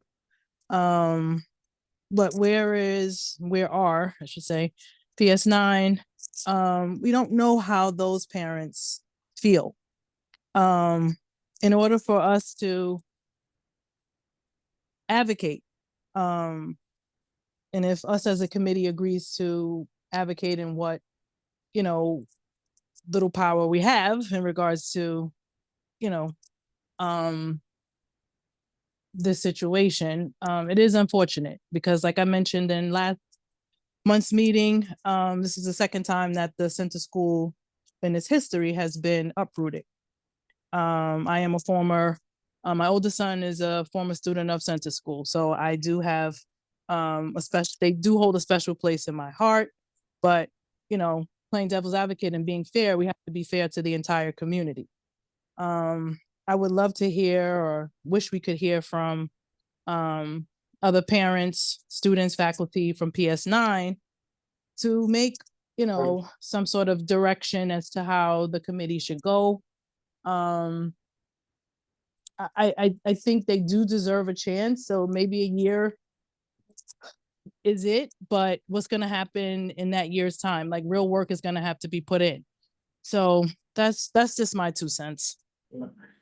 Yeah, I've heard a good deal from 9. okay, hang on, I wanna give Yeah. Igor a I chance. was gonna say, I think we did hear from some parents during the last committee meeting from PS9 who Yeah. said, people can correct me, but essentially spoke in support of the proposal because they said They they're were just both total. 9 and Center School. I was Yeah. gonna say, there were several PS9 people. Yeah, that and it spoke was, to I that think committee. they said, we're running out of space, it's both a Right. class size law issue and also just a physical space issue, Yeah. so. Yeah, the main point many of them made was that PS9 is not expanding in terms Yeah. of number of students. It's just because of class size that they need more space, but it's not because they're adding students. Historically, and I don't mean to advocate for the school, but the school was Hang on, 650. Ira's speaking, hang on. Okay, the school was 650 before the pandemic. It dropped to 450 during the pandemic. It's now back to 5 and change. Okay. That's His- PS9, What? PS9. Yeah. Yeah, I And, think and it gives us the numbers historically, on the EIS. the deal was that there were supposed to be certain classrooms that were supposed to be given back to PS9 after a certain number of years, which was actually never done. So I'm playing both sides of the coin here. So maybe a middle ground is for Center to give back those 2 classrooms now, and it depending on what the actual enrollment is, which we'll know very soon. Because Right, oh, this is the other To building. clarify on the class size issue, class size law Mhm. issue. So let's say we delay this for a year. Does that mean they're gonna have to reduce the enrollment next year, or is it not kicking? PS9 is not gonna reduce They're not the even. enroll, it's going to be something that runs, I mean, they can, but it's so Just but to comply with the class size law, it's not gonna. They're not allowed. They're not allowed. No. It runs The DOE said counter, no it runs very one- strongly counter to what's going on. Yeah, I'm sorry, you wanted to clarify something, Josh? Just 2 things. One, the DOE is trying to raise enrollment back to pre-COVID levels. Yeah. The target enrollment is now 618, which is a 20% increase over the time when the class size law was passed. And it doesn't mention it in their EIS, but it mentions it in our EIS, that we're being moved to expand PS9. I read your EIS.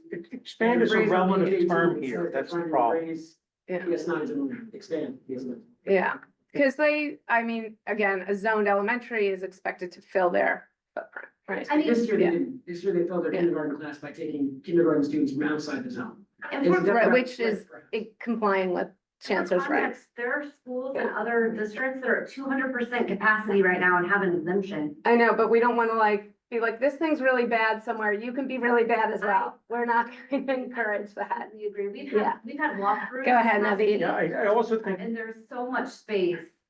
There's space there. If you want. Actually, just to cut off this, he said, she said, Yeah. the PS9 parent coordinator just emailed to say that if the community, any member of the community board wanted to do a walkthrough at the building, we'd be invited to do so on Monday. I don't know, we don't usually do that, that's a Monday big I time can't- commitment. I can't do it because I'm doing a But- class trip with my Yeah, son's but school. just to toss it out there, because I don't want to get too speculative. Monday at what time? What time Monday? It's Deirdre speaking. I don't think she's on right now. I can clarify that. I wasn't sure if we'd be interested, but I will certainly try to make that work. For the record, we're happy to tour anyone who wants to see our programming anytime you want. I don't want to make it like a big who's But gonna we show us? have been touring stakeholders. I think The chancellor and the superintendent, I the know, but we were CEC, the. They just did a walkthrough yesterday. Yeah. It was around. And Naveed was at the walkthrough. Hi, I'm Naveed Hassan. I'm the elected member of the panel for educational policy. We're being asked to vote on this on April 29th. And I am currently not happy with the process. So Mhm. that's where I want to start. I I feel like one of the things I really hope that under the new administration, we would see co-governance as a real concept be implemented, as opposed to what we were seeing under Eric Adams. Even though like the promise of mayoral control has been sort of flip-flopped on, I didn't expect that we would continue this process of where there is no real process, right? And telling people after the admissions of a school, of middle school is closed, that now we're changing things up, doesn't seem to me that it will increase trust in the system that is already losing families. And the integrity of the system is one of the most important things to me, because I want to make sure that people who have choices choose our public schools as opposed to other things. I actually, for the first time since he became mayor, got to see him this morning. I have some good news. Dylan Contreras has been released. And we had a press conference this morning with him. So the mayor showed up and got a few seconds. And it's like, and he was like, this doesn't sound, the process is actually a very important thing to him. And so I was like, okay, so let's schedule something with the PEP to talk about it. I don't know if and when that happens. So I would like all families across the city to feel like they were heard and their input was taken into consideration. And I don't think that can happen when you get told in January that in March or April, we're gonna make a permanent change to your school. So currently, that's where I am. I can answer a lot of the questions you have. And about I don't wanna, as I pointed out to like schools that are over enrolled, I don't mean to say bad process should be replicated, but Yeah, it is a they should, but- similar timeline as what we looked at for West Prep, right? Yeah. Like, it's a very similar timeline. Yeah. It's to mirror that, because Yeah. this does happen quite often, that really the DOE is running the clock I was- backwards, right? They need September as a move-in date. Yeah. And we had that discussion. I was not Yeah. a fan of that process. Yeah. And the year before that for West Side Collaborative, and the former principal is here. Yeah, she is. And that was not, that's not how I want things to go on the Upper West Side or anywhere else. Yeah. Go ahead, Igor. So if I understand the timeline correctly, if we wanted a resolution on this and we wanted to put it in front of the full board, we kind of have to do it today, right? Yeah. We don't have time to wait until the April meeting, get more information. It would be after the PEP meeting. Yeah, and can they pull the proposal, let's say they vote on it, they vote affirmatively.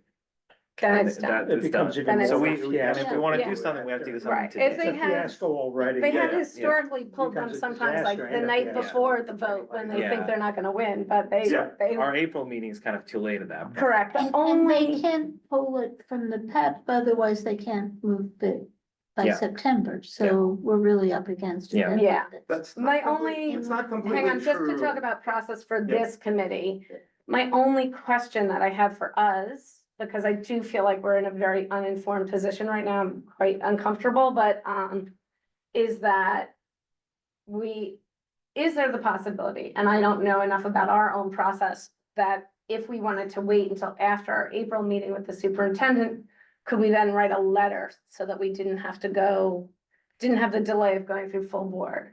So there are committees that write letters without going through the full board. So that is just because I do feel like our back is kind of against it, like, I feel very kind of pushed in a corner, trying to get things done in Yeah, time for But then But we after- have beginning of 3 April. days. Yeah, but we would agree on it at the But after, meeting. It's after seven PEP days, votes, right? Yeah. I we're mean, done. The deal's done.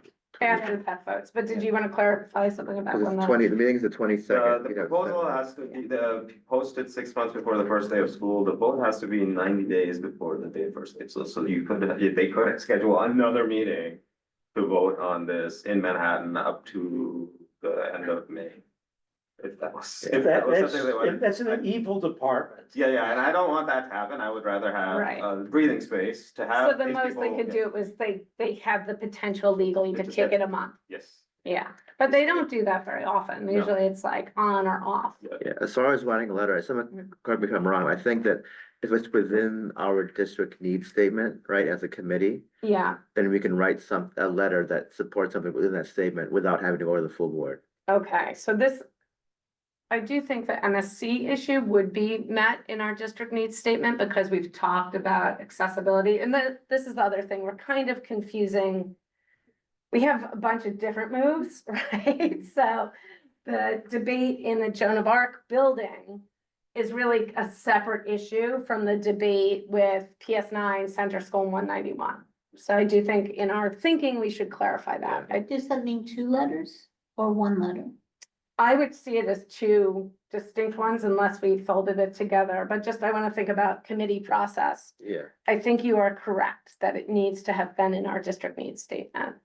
I do think accessibility is in our district needs statement, so that we could address. I know we have passed that was a resolution we did on the needs West Prep had. And in that case, it went to full board. We actually did not weigh in on the timing because that was something we also felt like not informed to decide about. So what we did in that case was they had given us kind of a hit list of the things they thought were priorities in the new building. And we kind of reiterated and strengthened those. We were able to continue to elevate those at Borough Board. And actually just this week, we sent a letter supporting a grant application they have for a playground on the roof because that was in our initial resolution about their needs. Okay. So that's just like, as far as committee process, that's where I think it all lies. Yeah. Yeah. I sort of agree with you that there is a lack of information. One thing that I've heard, I think, enough about where the timeline is concerning, where you are giving, I mean, I don't even know what the process is like if you've already been enrolled to the school and now it's either being moved and you've already committed to it. That to me is enough of a concern where I would be comfortable voting just on that, where to like delay it by a year, essentially. It's like calling on the process to be delayed for a year. I think it's a complex process. I don't have an opinion on whether this is overall like a good solution, Right. but delaying it for a year feels like you could give parents just a lot more breathing room to deal with it at a lower cost than saying, oh, we don't support this proposal at all. So we could just say delay it for a year and that we can vote on. I don't know if that's something that people would support. The flip side, there's a problem here in that on the PS9 side, you have to realize out of zone SIBs get preference after zone. Yeah. And then no relation to the school, no SIBs, they're way back there. So the problem for PS9 is you're going to have to take the if you can't fit the out of zone SIBs in kindergarten, they have the option of coming in at the first grade, because first grade is larger, but you're establishing the relationships with your fellow classmates really at kindergarten. So that's a problem on that end, and for PS9. And the other end, if you're center school and you have X number of seats for your class now, but you're gonna have X minus 20, how do you even know how many people to accept? Because I understand that you actually don't get to do that. The computer does that for you. But it's really a bad situation for both schools. What do you And mean so- X minus 20? I'm not understanding. Because if it's a smaller school, if their typical school class in the PS9 building is, let's say, I'm gonna make up numbers, please bear with me, is 120 kids and they lose 20 seats. So now, But they're not proposing to lose seats at center. Center stays the same size. It just has to move according to the DOE. He's talking about PS9. PS9 PS9 is a little bit perhaps and not clear over class size, but probably not. So what's not clear to me is what the urgency is to move now. okay, I'm sorry, I didn't understand. It's that center is staying the same size? Yes. It's staying the same size, but they're moving us to a space of 3,000 Square feet smaller. Physically, the Okay, space so is it's smaller. not, The size remains. The but the number urgency of is not- students remains The urgency is same. not because of a change. Yeah. Hold on. Right. I just want to clarify, the urgency is not because of any change in either school's enrollment size. The urgency is that under existing law, the schools are not complying with the class size rules, so they need to change for that reason. Yeah, and the Whether or EIS not- says That's the but blue that- book but that's says, just- but the blue it's not book the- does people say that that building is overutilized. Yeah, so whether or is. not it's correct Yeah. that the school should move to 191 or somewhere else, or delayed a year, right? What we do know is that they have to move to comply with the law, right? They can't comply with the law with both the schools in that building. It maybe should be 5 years from now, maybe they should move It to is Empire State not, Building. however, the world's tightest school. But compliance doesn't. And- and I But I mean, it's just But like a There is a fact point that where they a have to lot of, move. this is like I said, the facts that we have to go on are what we've been given from the DOE. Because I will say, in the parent statements, we have heard what I think is belief or rumor, not necessarily facts. Like, one mother seemed concerned that like somehow this is ending center school, and they're certainly not talking about closing it, right? They're talking about relocating it. So, like, just to clarify, like, they're not closing the school, it's being relocated. I certainly understand parents being concerned about that, but let's deal with like reality. It's not being closed. There's another very big theme that we haven't touched on, and I apologize if, I just came into this community board, committee meeting and the full board I missed, and I'm glad Deirdre is here.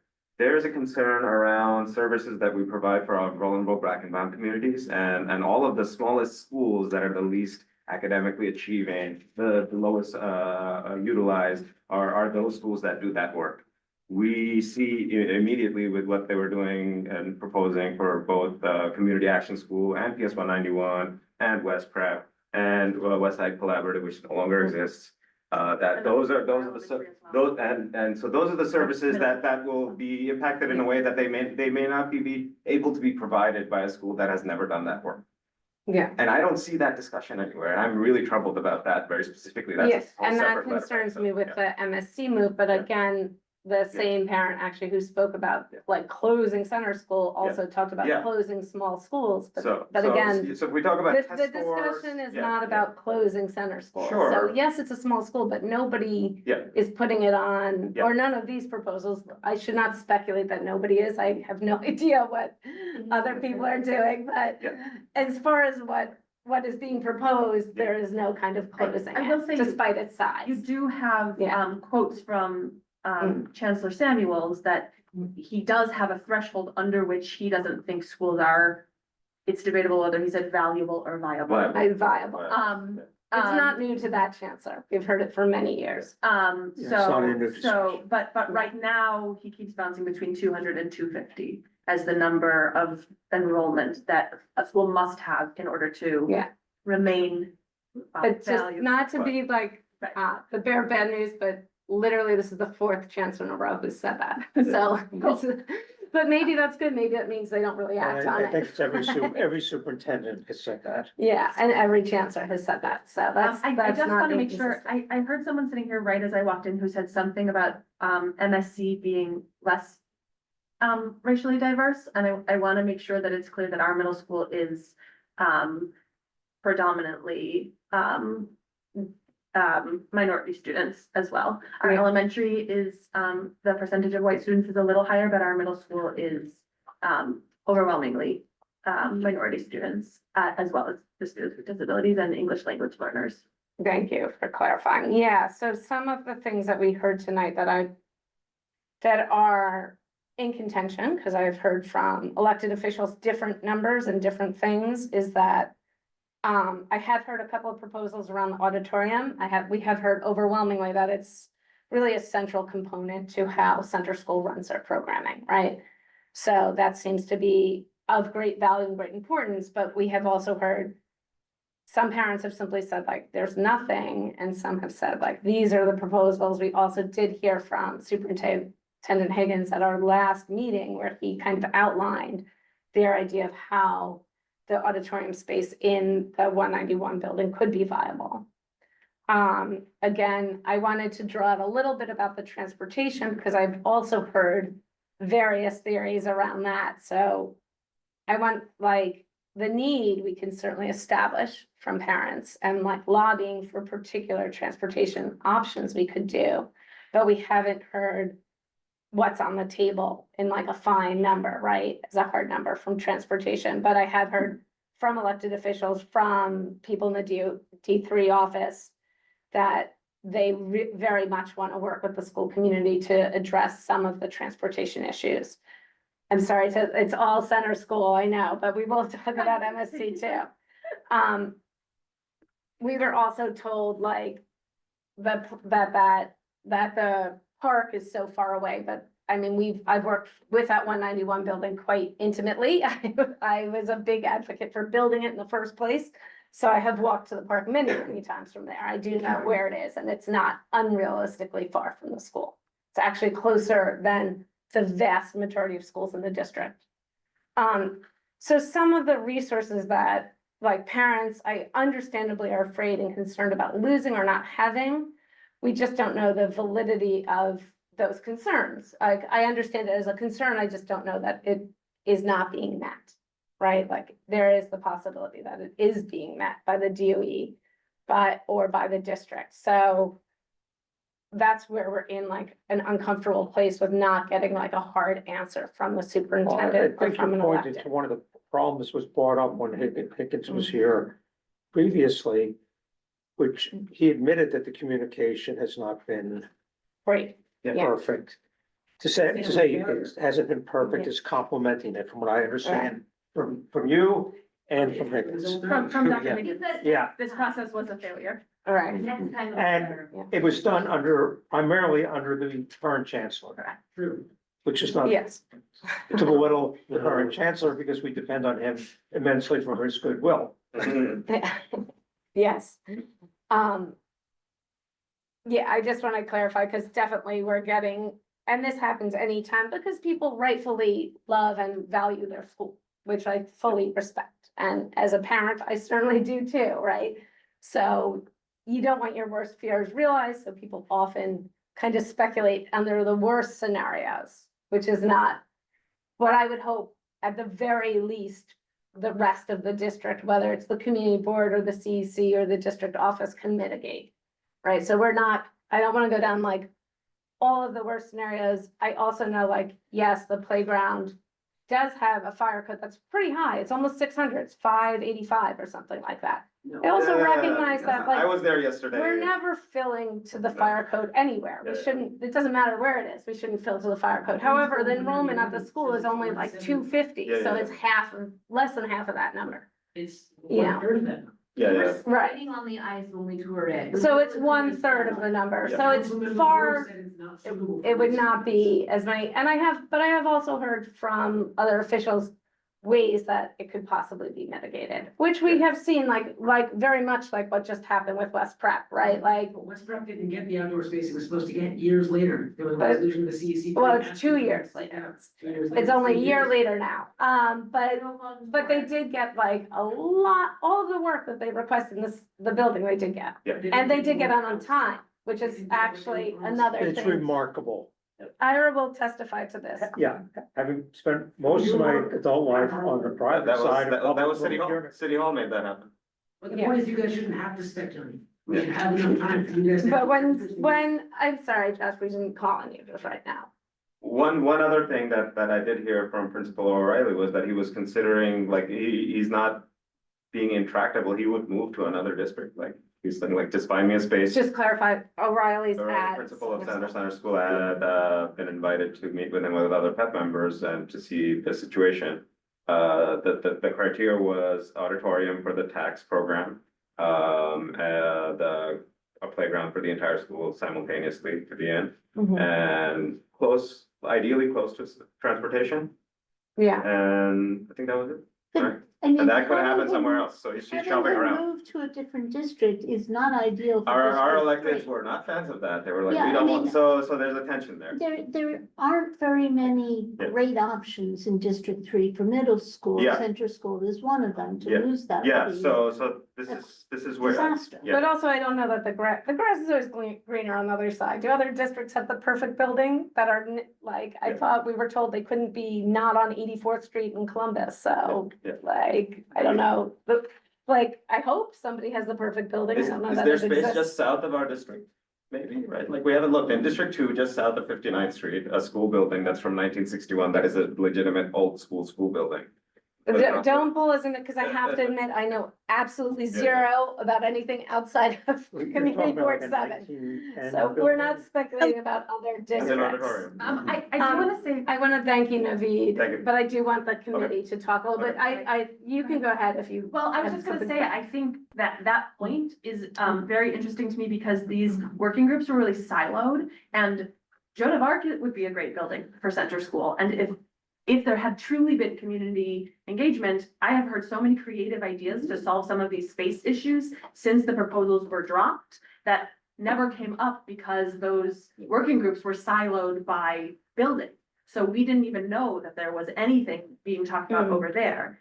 I've heard things about CAS potentially being a great merger for 191's middle school so that their strong education program can go help those kids. And then there might be room in Joan of Arc for center. Like, so many different creative solutions have been brought up since these proposals have dropped that were not possible because of the failure of those working groups. Well, you know, once Thank you. again, Ira, I'm just gonna interrupt because Deirdre, your hand is clapping. That's all. No, I think it's people in the, I think it's the participants and it shows their. Oh, okay. And Miss Bailey, I know that we are running hard on your time. Is that what you're concerned about? No, well, yes and no, that's fine. I do have a comment from the superintendent's office, so I wanted to be able to read the remarks. Oh, thank you. Yeah. received. So I just wanted to be able to add that to the conversation since there's so many stakeholders here, if you're okay with that. Can you hear me Yes, okay? that would be wonderful. Yes. Okay. So this is from Superintendent Higgins. Yesterday, we had the opportunity to bring together members of the PEP, CEC, parent leaders, and school leaders from the affected school communities. During this conversation, the Chancellor provided context on how we arrived at this point and why we believe the proposal should move forward. While each proposal is unique, they are all grounded in our shared commitment to meeting the needs of students across the district. We have invested significant resources into our schools, and these proposals are about ensuring that every student receives the support and interventions they need to thrive. We also want to acknowledge that this process has been difficult for families, and we remain committed to engaging with our communities thoughtfully and transparently as we move forward. While each proposal is unique, they are all grounded in our shared commitment to meeting the needs of all students across the district. Oh, okay, wait, my apologies. I'm just receiving this right now. Oh, we remain committed to engaging with our communities thoughtfully and transparently as we move forward. So that is the message that I have received to share with you all at this point. So I just wanted to make sure that I added that conversation. Thank you for sharing that. I think we are hard on time, so we are going to let the committee, because we still have another agenda item that I would like to get to before we have to leave. Go ahead, because I want the committee to speak. Okay, I now. just want to say one thing, which is going to be difficult with this difficult discussion with 9, given the history of the missing classrooms. They're going to be very reluctant to postpone this because, quite honestly, when I started as PA president of 9, which was 2011, I think everybody in this room was born by 2011. That's when I think they had the rooms for like 2 years. We were supposed to get back, so that would have been 2013. We were supposed to get them back. It's 2026 now, so they were told for years and years and years next year. So even if the numbers for the class size aren't really critical until a year after now, there's a lot of bad experience, and it's not just 1 year, it's not just 2 years, it's not just 10 years. So, and in the path of that, they actually got to correct that, lost the pre-K.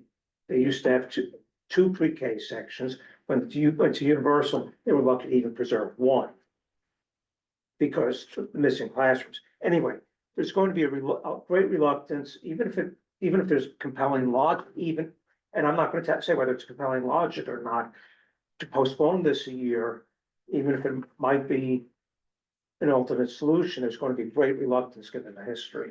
Yeah, and I did want to point out, I'm trying to find it on the EIS, that PS9's enrollment was not at their full application last year.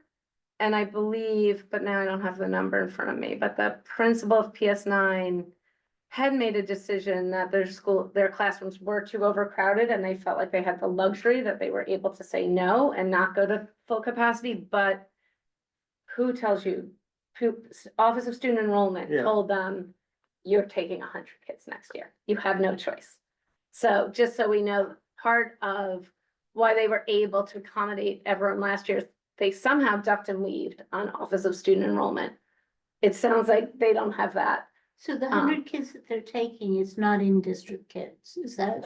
No, it's correct? just their regular, no, 100 kindergarten kids. So Which that is their is- usual so number, which that's has their- been historically And hundred. then, and they're zone schools, so their first, it goes through chancellor's regs, right? And it's very set for every single school in the city. It's always first zoned, then it's in zone, it's first in zone siblings, zone students, out of zone siblings. I'm gonna forget it. Well, I first used to know it it is- by heart, but Yeah, zone anyhow, sibs. it's the same as everybody. Zoned, Yeah.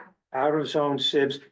And just historically, once again, to go through this whole mess, is a lot of families in PS9, and I would assume that also affects 87, you start off in the school, and as you add kids, keep moving uptown, and by the time you're in middle school, you're in Washington Heights, because now you have 3 kids.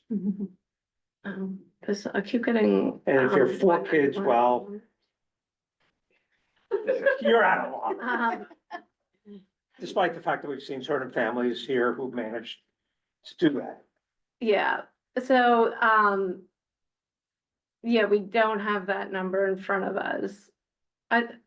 This is giving me just the RSMA, Riverside School for Makers and Artists number. But that is a very real thing. My other concern with delaying it is that unfortunately, when moves happen, it doesn't really matter when it happens. There are going to be very unhappy people. That is true, right? Any school movement is a drama, right? That it affects you, it affects where your child goes. It is not fun and can be traumatic, and I And then- recognize that. And in that sense, part of my concern is that over the last year, we do know that Center School looked at 4 locations, 3 locations. I can't imagine that next year somehow there will be more locations available than that. Like, I just feel like the kind of real estate reality in Manhattan is like school spaces are hard to come by. And that is, And So that's one good true. one's being And demoed. some of these issues will never be solved because if you're not gonna have those 4 or 5 restaurants unless you're on that block. yeah, So, and we're not gonna be able to solve, transportation issues through normal MTA transit, because those lines probably aren't gonna change. However, they could have plans in place about what they're doing with the auditorium. They could have plans in place about what they're doing in the outdoor space, and just sort of, well, we'll take care of it later is not an answer. And they could have solutions, they could know whether they're going to do a yellow bus for people in the upper, yeah. area. They just haven't made their plans, and they're asking, PEP to make a judgment without having actual plans in place. I'm not gonna open it though, Navi, because there are other people I'm not letting speak online, so I can't treat this group unfairly. Do you need me? No, Okay, thank you, and thank you so much. But if you wanna listen. I can listen on the phone. I just don't wanna let like one person, because No, they're no, thank physically here, speak when other people don't have that opportunity. And so, but that does bring us back to, I think, kind of where we had landed with West Prep, where we said, if you are moving, we want to see these secure items. Right. Yeah, So I think I would be comfortable saying, let's delay a year. And in any event, you need to solve these problems. So that well, it's. can I make one improvement on that? Sure. We need a plan on the table, how this gets solved by September 1. Let's be a little more realistic. I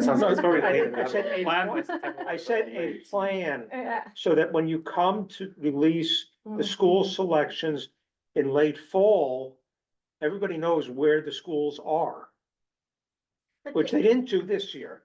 the problem with by September 1 is that by that point, they're gonna ask Center School to move into the building without having the improvements in place. They're gonna have a full year to do the improvements. So we need to ask for that. That's And fine. they can do enough improvements in a year. Right. And I know the DOE process is to do that construction within a year. And they've done it. And they've done it again and again and again. They can't get everything in, but they can get the essentials in that are necessary.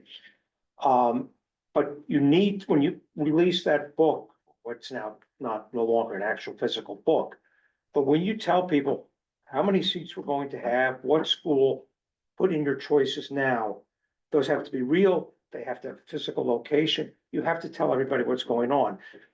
And that's the goal, that has to be the goal, and you have to identify the building, and you can identify the building if you really work at it. You've got April, May, June, July. Yeah, Irene, Yeah. can I just clarify, are you guys both saying the same thing? I'm not sure we are. Okay, well, I think you need to be able to commit to the location and the building. You don't have to have it ready. No, it's not gonna be ready for September. But I think that 26, we 7. have to say that explicitly. But is you have that to we say- need to say, have a year delay. And during that period, work to make these. Right, in September of 2026, you're going to say, this is where the school is going to be in September 2027. It's going to accommodate this many people. It's going to have this facility and no ands, ifs, or buts about it. Right. And that's how they got Ascension done. That's how they got PS 191 done. Mm-hmm. Okay? And yeah, it takes a lot, it takes some help from City Hall, and it takes some help from School Construction Authority, and the budget doesn't like it, but that's how you do But it. it always says, like, even on an operating school, that's how you cobble together a budget. That's the Yeah. unfortunate truth of how budget's done for schools. I heard a lot of griping about 191. So is what you're saying that you would be okay with, for the pet meeting, they said, yes, we're going to move the school to 191, but not until 2027? No, I don't even know if it goes to 191. Okay, so. But it so leaves- There's two, it seems like there's two separate points. There's the timing issue, which is it shouldn't move for a year, right? Then there's also the issue of, we know it has to move, where's it going to move? So are you just saying that we should opine solely on the timing and leave the issue of where it should move aside?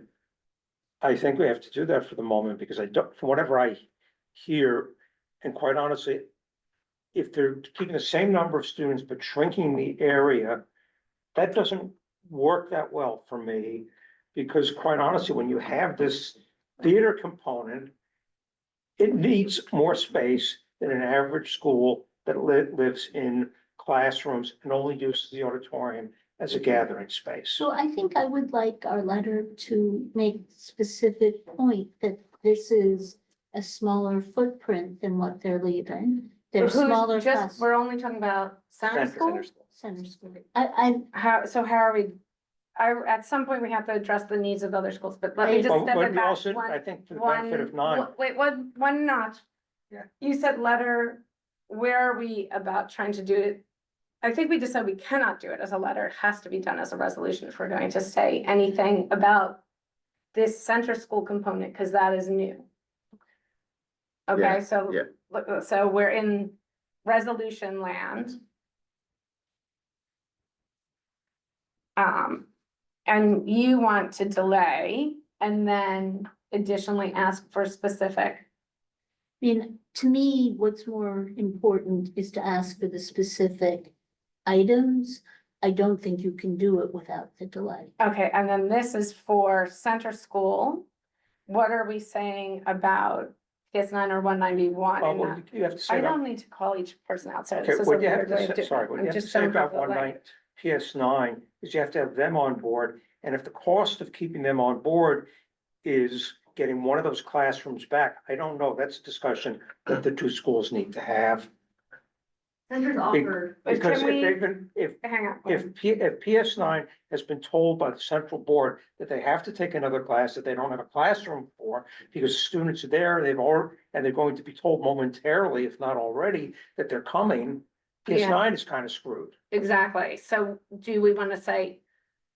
I mean, one way we could thread that needle is to say, if there's a delay, then this, like if then. But we have, if PS9 is going to have 20 more students than it had last year. They need another kindergarten, and they don't have a place for it, and the students have been already told, or going to be told momentarily. I don't know when the acceptances go out exactly Yeah. anymore. I would suspect they're already out. Do Yeah. you know? April That's 15th. Yeah, April 15th. Middle schools. I don't know. Middle No, school, we went elementary. I don't know when the kindergarten letters go I out. thought they What? were. I don't know when the kindergarten Yeah. letters go out. Middle school letters go out. All I know anymore is the high school, sorry. Yeah, okay. So that's an if then, right? Okay, Which is so that's a a, that's a, possibility. that's a call. I to- just want to You can hear get that from information some from other Mike. people too about like, I'm not so sure about this delay for all of them. I feel like I've just been around, like, it's always unpleasant. Well, It's the gonna right- happen eventually.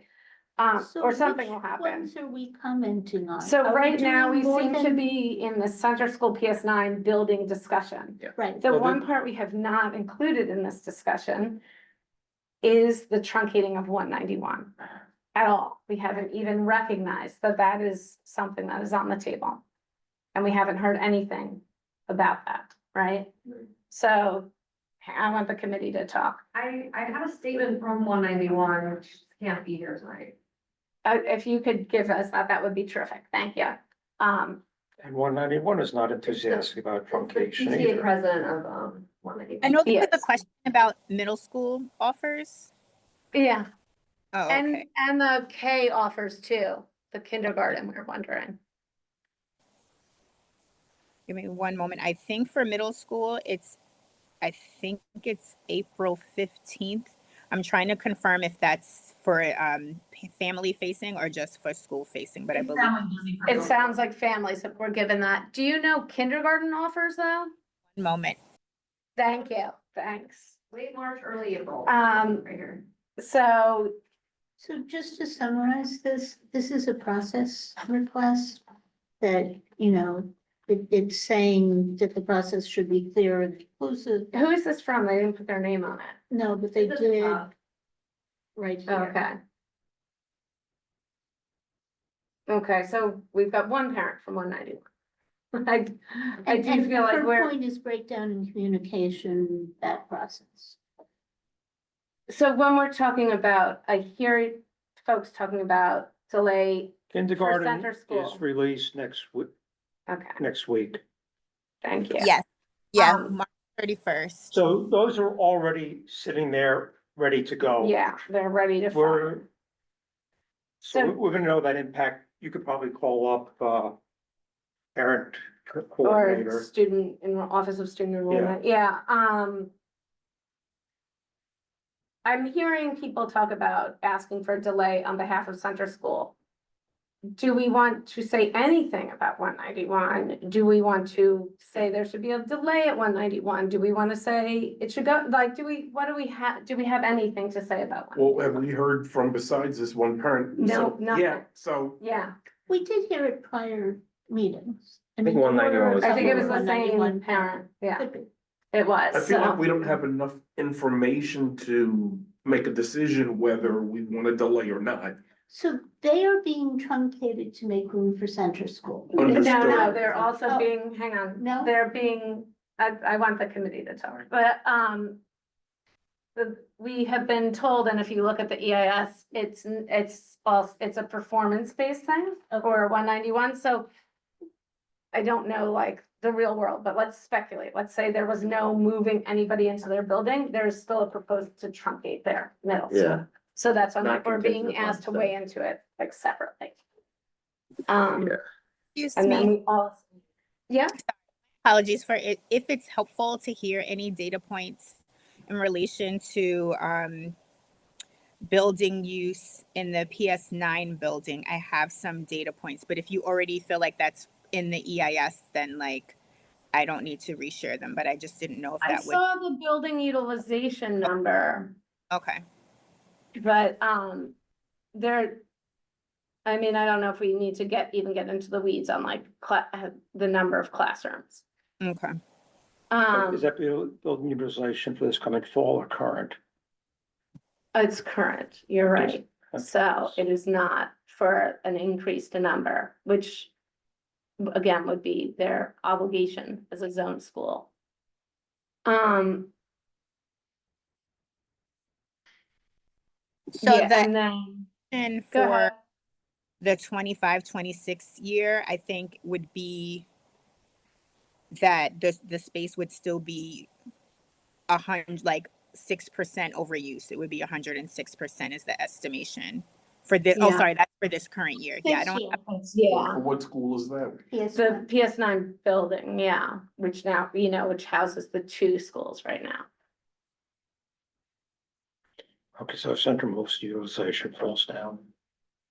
Yeah, but that's temporarily, right? That's the idea. Like, there's always gonna be, after the move, there's some blip, Yeah, right? But depending on where the schools are and they backfill or forward and then fill. at some point or another, you'll end up with the rezoning. Whether it's 2 years or 5 years.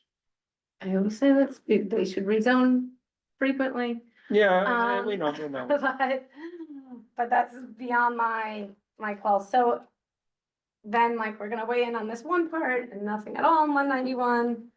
So Should we we move should to weigh the? in on the Manhattan School for Children. Yeah, so let's talk about the Manhattan School for Children. Well, 191, so you mentioned, so this is in the EIS and what Yeah. Mr. Higgins said, but so that there's performance issue, and they've gone through the process of the different stages of Yeah. performance.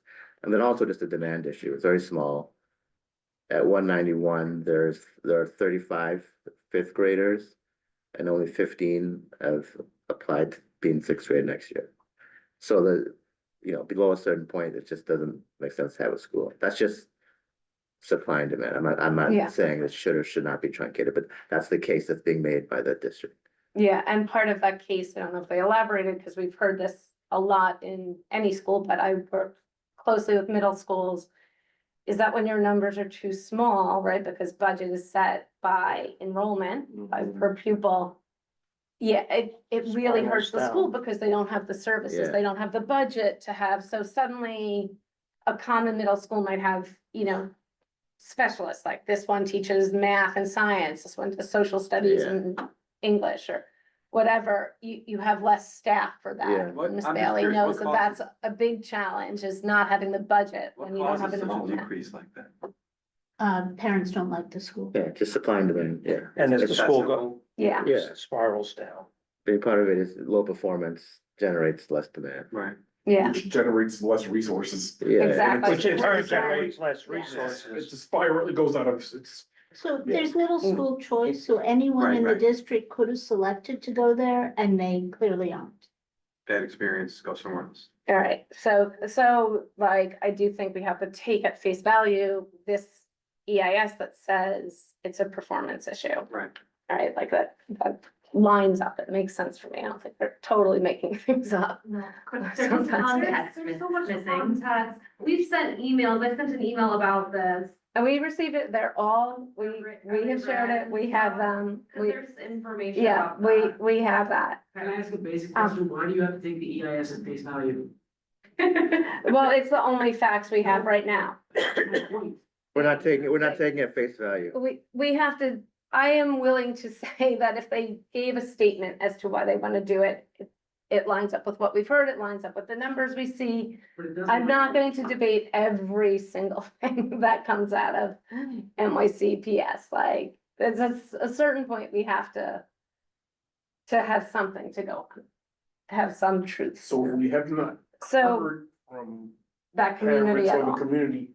Should we be making a decision at all on anything as it relates to that? Exactly, school? like, I feel like I don't want to say, Right. this is good or this is terrible, I Right, just feel like we I'm don't not. know. Support Yeah. for the school. If there were Yeah. support for the school, the parents would be here. Well, that's well, not wouldn't go that always far. fair. That's not always not fair. I know that. Yeah, All of the schools that's are not fair. connected together in this, I mean, there's social media, like, profiles where we're connected. Right, but the EIS is, as far as what is being presented to the PEP, they are separate EISs to vote on. As far as the way we, as a board work is, I mean, we could fold them all together, but then again, we're folding in something I certainly feel uninformed about to make a Yeah. judgment. I agree. Yeah. So Well, this is, yeah. this is an internal debate, it's up to us how we want Also, to address it. Just as far as logistics, DOE has said that the decision about the truncation of 191 is not contingent upon the decision about center school. Correct. Yeah. So have we landed in a place where we feel Meaning like, they plan to truncate it regardless. Regardless, yeah. Regardless, yeah. So there's Because it's a space in that performance issue. building for something else, right, which, but it's not center.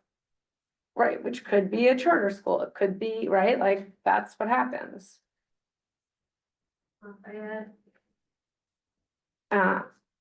So I think we're sort of at the point where we feel like we are not going to address 191 because or do we agree on that? Yeah. That we're not Yes. writing a Yeah. resolution on 191? Correct. All right, let's move to MSC.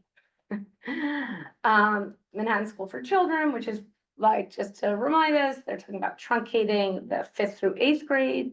We do know it is our only fully accessible building, or one of only 2 fully accessible buildings. If the center school doesn't happen and 191 gets truncated, it means if they phase out MSC, those students truly only have one building. Yeah, but you're not that they could moving the potentially entirety of MSC into the 191 building. No, I'm not talking about adding other No, you can't changes. split- you I'm just can't saying split. what's being offered right now is that they're talking about phasing out MSC. The limitations And we putting the know. children into other schools where it wouldn't work because they're not ADA accessible. Right, For like the kids who require that, not every kid requires that, which is, so I'm not sure what they're saying is gonna happen to the kids who do require it. Right, that's where they have not been clear. So I feel like They're truncated, they're. the wording's a little different, and actually, I'm gonna ask, it's phasing out, right? It's Where phasing out, so they wouldn't take a 6th grade next year, but they would continue the 7th and 8th So the grade. kids there are not being kicked, like, they're not being kicked. No, they're yeah, not being yeah. kicked out, but it, No, well, but the except kids who that have 5th those usually go to requirements. 6th. Yeah. We also have a combined 12 to 1 that's a current 5th and 6th grade. So there is a 5th grade class that operates as essentially a middle school class within the building. And they are being told they'll have to find another, placement. Right. But is it not too late now because the application's gone out or? So this is a problem, is the timing. And there are 2 different things. So center school is different because that's a 5th grade intake. For MSC, again, they're in a weird place because they're phasing them out, that's like a whole new animal that the DOE cooked up. What they have been told is that. They're not accepting applications. I mean, they've already made the decision not to accept applications, right? I believe they were They open. did. When you I can signed up, verify. you could enroll.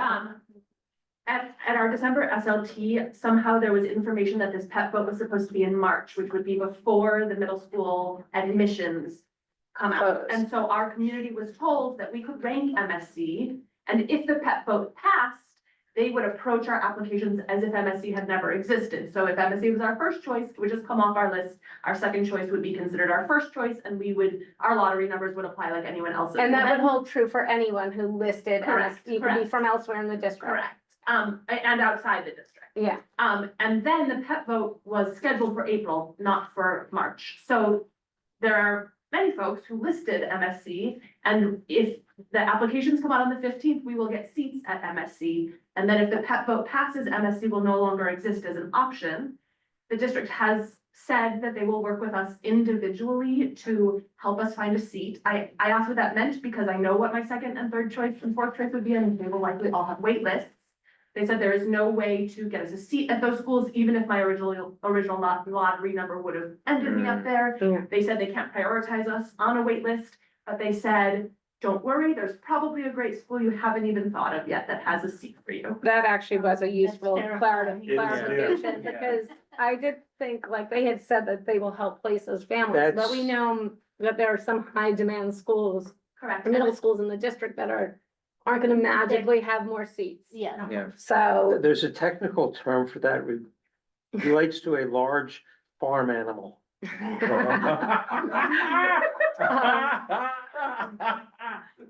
so I think that if we're putting them in like different, right, we're doing different resolutions, or not letters, resolutions,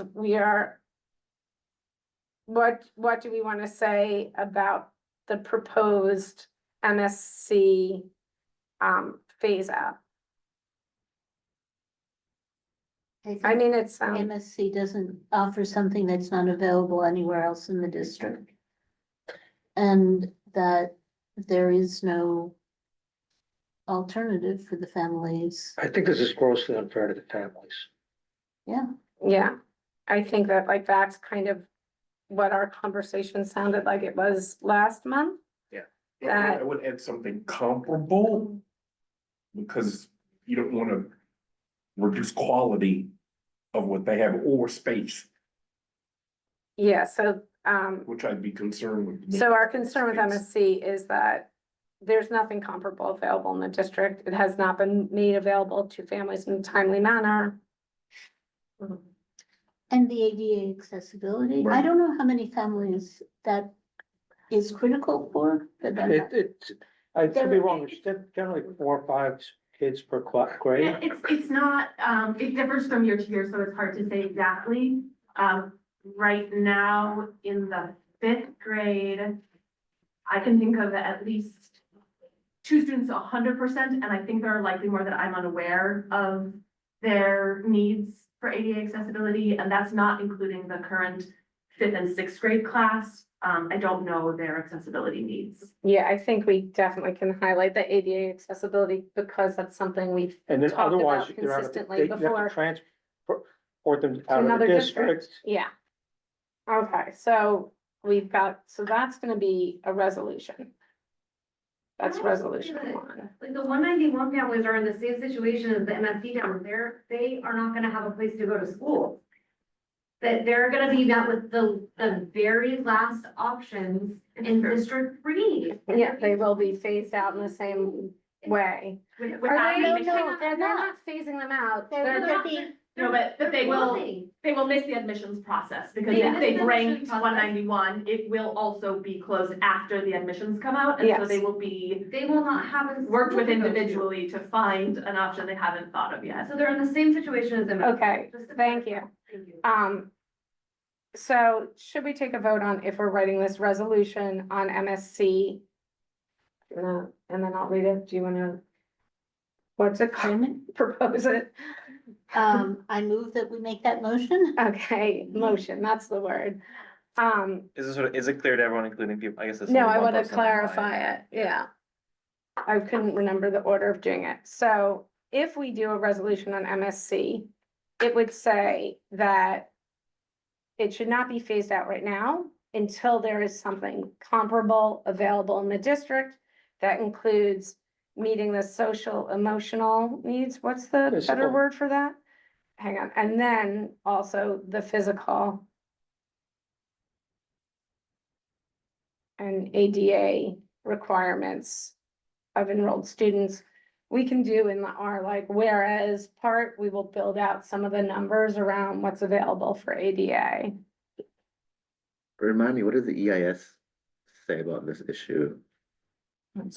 It says those students will be accommodated at Lafayette or CAS. Because Okay. Lafayette's in the same building, so that building will still have 2 additional schools in it, right? It will have Okay. CAS and it will have Lafayette. Okay, So they're like. Okay. The thing that I think is important that we've been saying is like, how can we only have 2 buildings that are accessible, right? so I mean, we have to make the case that that's not sufficient, it's not acceptable. Right. So what's that case? Because those schools are not designed to address the social, emotional, You- whatever I- needs. There was a better phrase earlier. Physically challenged. In other No, words, it's the temporary. it's the comprehensive program that, Yeah. But then, once again, if they do that, they also have to bring those teachers that's the over. point. Is that they are set up.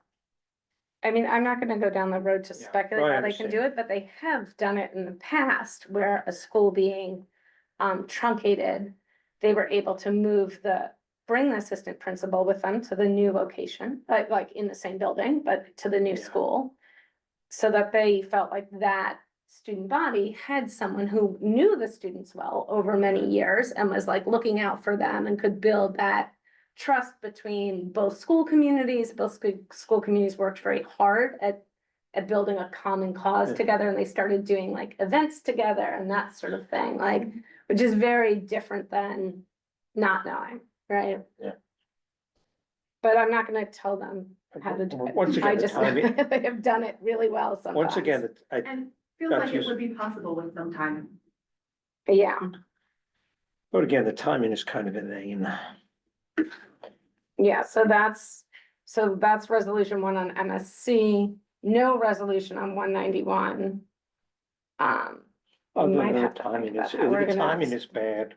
Because you've already told people where they're going, then you're gonna tell them that's not where they're going, and where are they going? We don't know where they're going, but talk to us. Huh? There's nothing about this that is done well. Yeah, okay, so, yeah, So, I mean, it's almost as if they're forcing PEP to vote their way because they've already made it a fait accompli. well, generally speaking, no matter how you arrange PEP generally votes with the mayor with the same, like it's the Politburo. So let's think, maybe we'll see if we can. Occasionally, leave 191 They in pretend, somewhere. not pretend, they actually do vote opposite. There's some contracts that they've turned down that are very. What do we want to say? Oh, great, we'll do remind me, we have to vote on these if we're gonna do the language first. We wanna vote one at a time and then do the language? Should we vote on resolution for MSC first or hold and do both votes?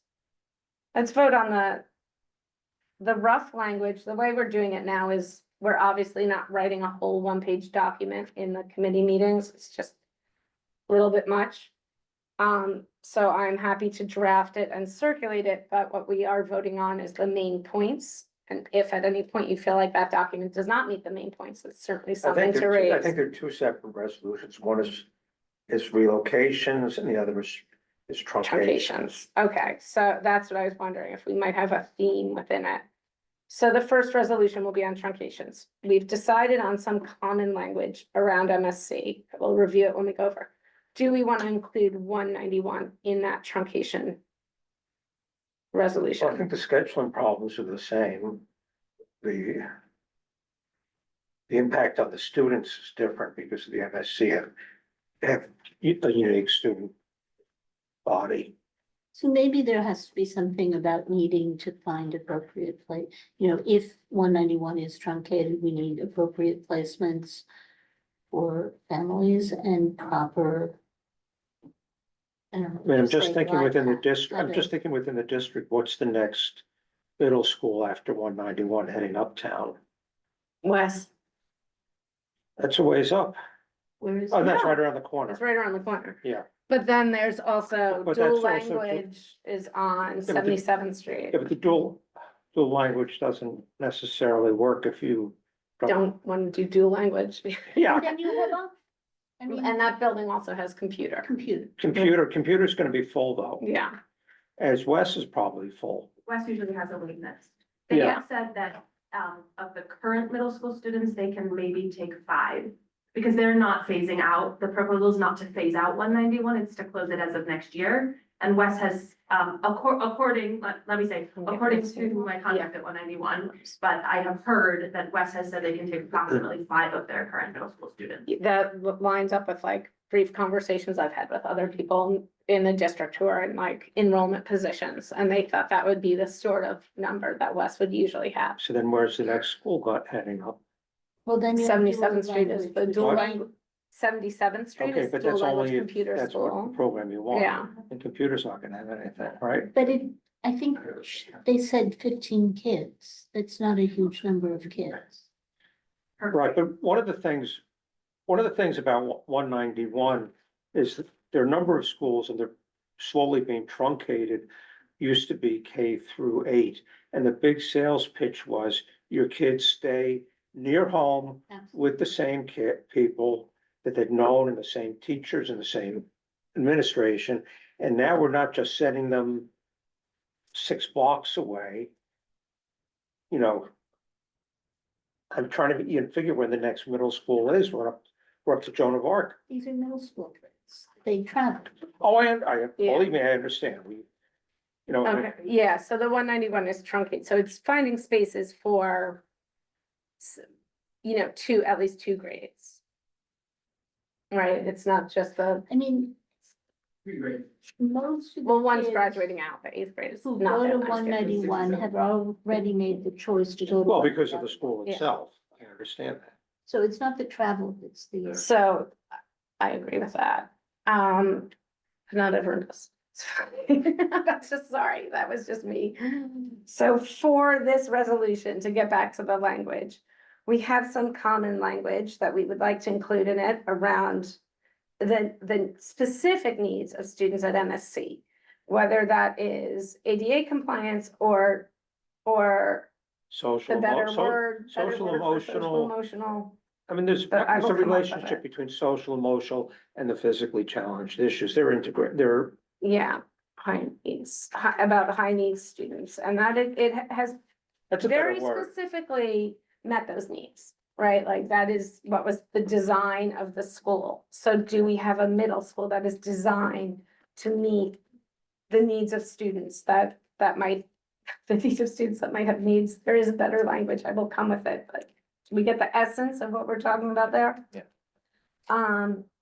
And the second part of that same resolution will talk about truncating 191 and the timing that any student in a truncated school, and actually I would generalize this beyond 191, needs to find appropriate placement. But by the way, I don't think that the So now that's the chancellor's announcement on community action is a long-term commitment. It just was like, we'll put this aside for now. Yeah, which is part of why I agree, because it seemed to come kind of off the cuff.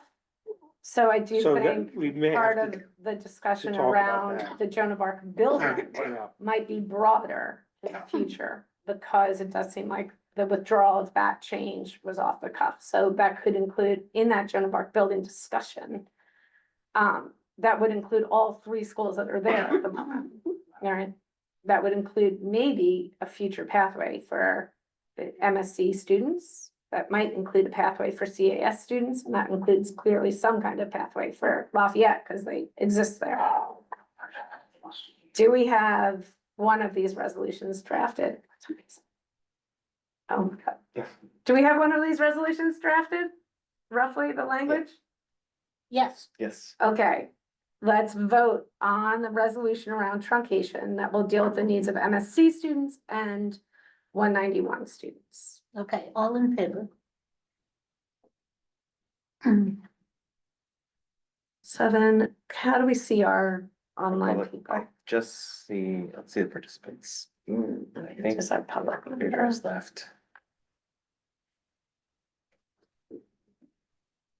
Do we have Richard or? No, I think we lost him. Richard dropped off a while ago. Okay, We lost Dan. Richard, we lost I Steve, think we lost retired them from all. last And year. we, Okay. and we lost Audrey. Yeah. All right. Oh, yeah. gosh. She got Yeah. here, but. Okay, so, 7 committee members, 1 public member.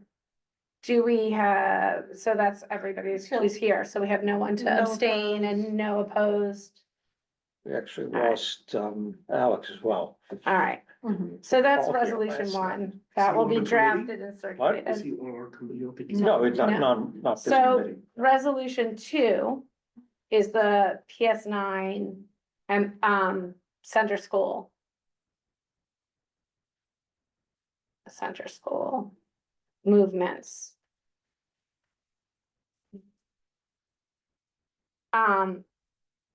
We certainly had the hit list of issues, but it sounds like the majority want to also ask for a delay. A delay in order to address. There needs to be a delay, but there also needs to be a plan that has to be put together. So delay in order to address, And The There are two- auditorium, the outdoor space. right, do we wanna there, put a there are two, generalized there are statement in Transportation. first? Yeah, I got, that seems like 3 that Mhm. people, right, here.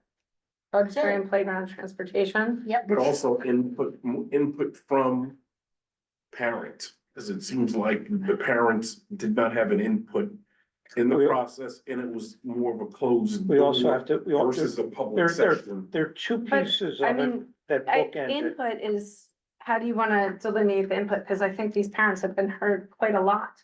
So. I Well, don't they're know. heard now, but they weren't Yeah. heard They're before just, this. we just say process. continuing input from both schools. And that's it. And it Yeah. says all it needs to say. I think the important thing is we have to bookend it with two thoughts. One is that PS9 now has to accommodate for the Oh. next year, whatever students are going to be notified by the time this resolution is passed. And at the other end of it, there has to be a PEP approval of a new location for center school before the enrollment period begins in the fall. So that's what this book ends. Okay, And what happens in the middle, we don't know about. That's what they have to do. They need to do I that with the understand the parents. language on PEP improvement for middle school enrollment period, Prior to middle school enrollment. yeah. Well, prior to. And whatever real estate arrangements need to be made, Prior those need to be middle done school before PEP. applications. You don't need enrollment, do you? All applications, yeah, okay, that one's an easy sentence. The other sentence that though says, if you don't move to the school, how are they gonna accommodate PS9? Well, that's the answer is PS9 gets back the classroom that that was committed to it when Central School moved into the building. But It's one Isn't classroom. Center Room School using them? I mean, but we don't know the one classroom, so I think we need to keep it a little more general. So how do we wanna say if center school is not moved, a compromise is met is that even realistic to meet the PS9 Well, whatever it is, enrollment needs? PS9 is, by the time we do this resolution, and probably in reality at this moment as we're talking, because it's next week, those students exist. They can't reshuffle everybody in the district because they're the seats that they thought they had. Yeah. They don't have. That's my idea. So somehow or other, this has to be worked out. I don't like the idea of PS9 losing an art room or music room or something Yeah, like or that. enrolling less students and losing budget, because I think that's been a really hard thing to take less students. And we know the footprint, and to have less budget is very significant for any school. So that's a problem they have to resolve, but it means that everybody's got to figure out how to fit into that building next year for fall of 2026. footprint. To meet the footprint needs of PS9 students, the physical space needs. Physical space. Space needs. needs. Okay. I hear the sentence about PEP approval part of the application. I hear the 3 items that we want to highlight, which is auditorium, playground, transportation. Before all of that, to kind of overarch it, do we want to talk about the timing of the process? Because that seems to Well, that's be like what's the our timing main. the timing's clear. Well, ideally, I think they the need to center solve school, 3 before the school moves. And Okay. then So have well, the PEP approval. substantive hard offers before the school moves. Okay, so I don't know what. Yeah, well, for this to all work. Well, they have vague promises about it right now. It's So I not like wouldn't they say- haven't solved them at all. The It's like, space but so we has- want like a They need to real, implement. yeah, As a calendar, if there's any improvements that need to be made to the new location, and there will be needs to the new location, they have to have September to do that. That's just stands, if there's no way out of that. but you are right, if you're rebuilding something, I will say the things that they're talking about now, which I don't, know exactly. If you have meets a the need. large- None of them are like a construction project. Well, yes. It's sir. like, oh, I'll put up a wall here. It's If- not. no, It's if certainly it's- something I could do over the If you summer. have a raw space that you have to turn into a theater with some accessory spaces between the design and construction and sign offs for that, that's going to be a year under the best. It's already a theater. It's already an Where? auditorium. Where? At 191. It's called, they call it a I'm gymnatorium. very familiar, Yeah. that was supposed to be my project. Right, so that is Um, there. They're No, not but- saying no, like a but whole new that's space. If they go to 191, but I think the idea is that they may not, Oh, if they go- went to another space, it would need that much Right. time. Okay, now I see what you're saying. and I think you guys believe that there are other spaces somewhere. There could be, There's a we'll list. investigate them. So that's what I want to leave open, a more suitable space, because at the same time, if if you lose the gymatorium, then my question is, for the PS 191, where's their gym? Here's a separate gym. What, PS 191 has a big gym, a separate gym. from the gymatorium? Yeah, Yeah. that's an auxiliary gym / auditorium, so the actual gym is something. Okay, So why the heck didn't just make it an auditorium in the first place? Stupid, but anyhow, I think that's that's water under the bridge. that's on the table. Okay, so, Yeah. so even, That's on the table. Yeah, it's on the table to convert it fully. You're correct. but that's, because that's still at least a 6-month process. I don't know, maybe you, I promise you, what's in space there is not a big process. it's still, trust me. Yeah. Okay, you have to design it, you have to file it, you have to build it, you have to get it signed off. It's 6 months. Okay, what In the they're best case. proposing is not like a full rebuild. So what they're proposing is certainly something, all it was is to use the gymatorium as it is, to add bleachers that, come in and out.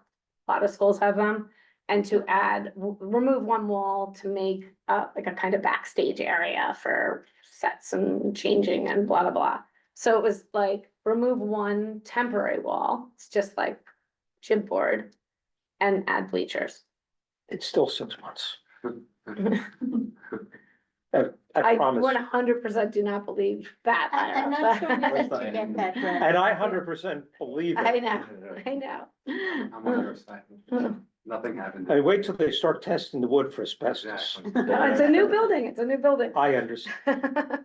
It's a good building. We Actually, I worked very think, I hard to think, get that building. I think open. the SCA is rational enough that they wouldn't, my agency, tomorrow's my last day, would test steel for asbestos, like So pure have raw substan- steel. Have substantially can prove that these things are done, the auditorium, the playground, transportation. Yeah.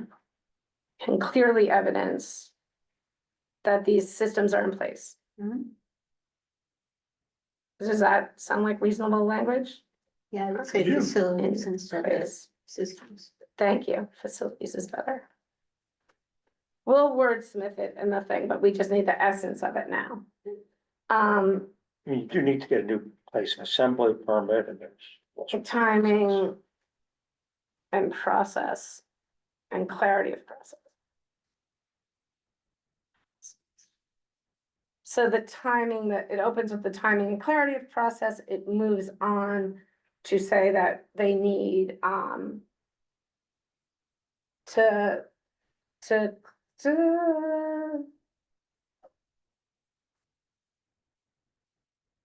that the needed facilities are already in place.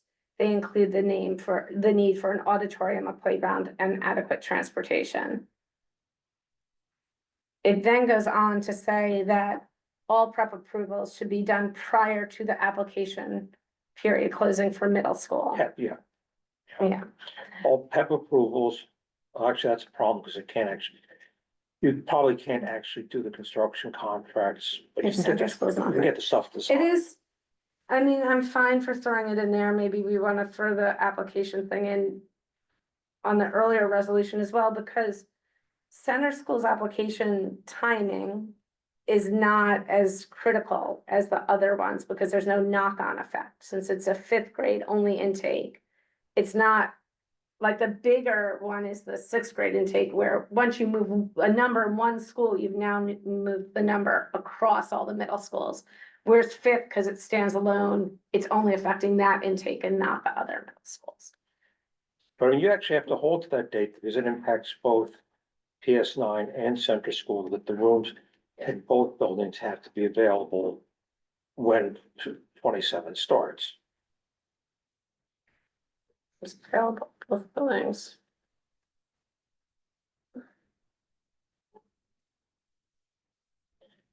So my guess is if you get some space available in 9, you're gonna get a lot more SIBs.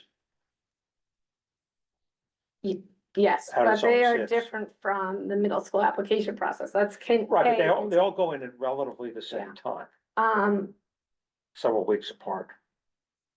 yeah, I think if we're talking about middle school application process, I actually don't see it terribly relevant to the PS9 center school issue. I do see it No, it very is big relevant for to center the school. 191 middle, MSC issue. So do we want to insert it there as well? Well, this all has to get wrapped up, coordinated with, and we should check what the 27, 28 application. We're just gonna say Yeah. before the application date. Application because we don't process is control that. Yeah. for the 27 school year. Cause I bet you they don't know yet. Is that correct? Yeah, I would like, or at least it's not public. I think that they don't know yet. So just before the application process, we're not gonna put a date, because Lord, they can change that. My only input was that I thought it should also be included in the MSC 191 resolution. That's all around. Because the worst thing about this process is that they're moving buildings not coordinated with where they're moving students. All right, so the resolution, and this will need clarity, so resolution 2, which is on the PS9 Center School building, is that that any movement of the school should be delayed until we have substantially implemented that there are facilities in place that meet the specific needs of the school community, which includes auditorium, playground, transportation needs. Yes.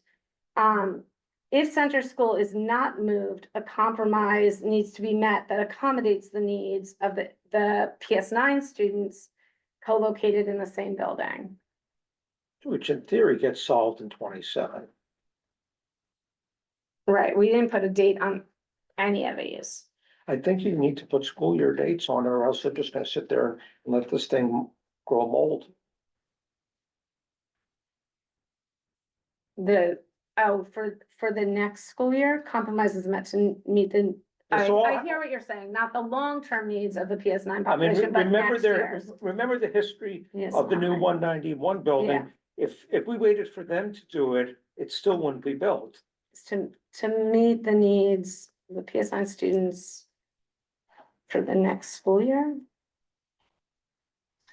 I could say for Why don't we just 26, say- 27, 27. School year. 20. Oh, no, No, I'm sorry, 26, this is 27. 27 school. Yeah. But what we're meeting now for is 26, 27. So we're talking about the 27, 28 school year. But if you say 28, it sounds like it's the next century. Yeah, 26, 27 is September. So that's what we're talking about. 27, yeah, we're not gonna meet the 26 for any of this. They wanna meet the 26. We can't meet the 26. But what we're saying, the line about meeting the needs of PS9 students. the- 26, yeah. Correct, okay, that's what Are we I, ready Just- to vote? let me just clarify it again. So. Center school should not be moved until their needs are met, and that includes auditorium, playground, transportation. And that the facilities are in place. Yes. Could I be- Okay, could I be more generous? Outdoor space, because the I said PS9, playground, the but yeah, PS9, Outdoor space, I think. PS9, yeah, center school is not a playground. per It's se, a yeah. one big piece. Yeah, of so we can call asphalt it with outdoor some- space instead Yeah. of playground, or maybe playground slash outdoor space. Outdoor- Yes. I don't- Well, there we is could a just- playground, yeah, but that's I like targeted at the Playground young slash, because it, primary grades. These of- I just want to Middle make school it clear that we're clearance. talking about students and not just Yeah. like the Catholic school thing on the street in front of the school. All right, so. Should not be moved until these items are in place. If it is not moved, there's a compromise met Let's for say- I PS9 don't know, students in for place, I the would say 26, 27. Established plan of implementation. I don't want a plan. I think they'll never do it if it's Well, just a plan. And they could move they- the they kids need into the to- building without actually having the things in Well, place. the problem is, if we wait for that, then they're not gonna make 27, they're gonna be forced into Yeah, I was 28. gonna I don't think that's a problem for the center school parents. Then it's a big problem if you're doing 2 years for PS9. Yeah, it's a big Suddenly pro- it is. 1 year, we were kind of coming up with a compromise. I will say this about like, I would always rather see the facilities in place, but there is a point, I fought SCA for a lot of years, and I also have to recognize that they do, once they're told, do this, they do it, and they get it done. And like, again, kind of revisiting that West Prep one where we were very hesitant, like it was this time of year and they were moving in September. We made them walk through like, how are you gonna do this in July and August? They did it. They did all of that fire safety, Well- they did all of those walls, they did all like. So I will say Well- that like, if we want it completely done, that's years. And I'm not sure that we can ask for that. So what can we ask for that's like substantial? I think What's the language around that? critical program elements. You just stretching? Do you have something to say? Nothing to say.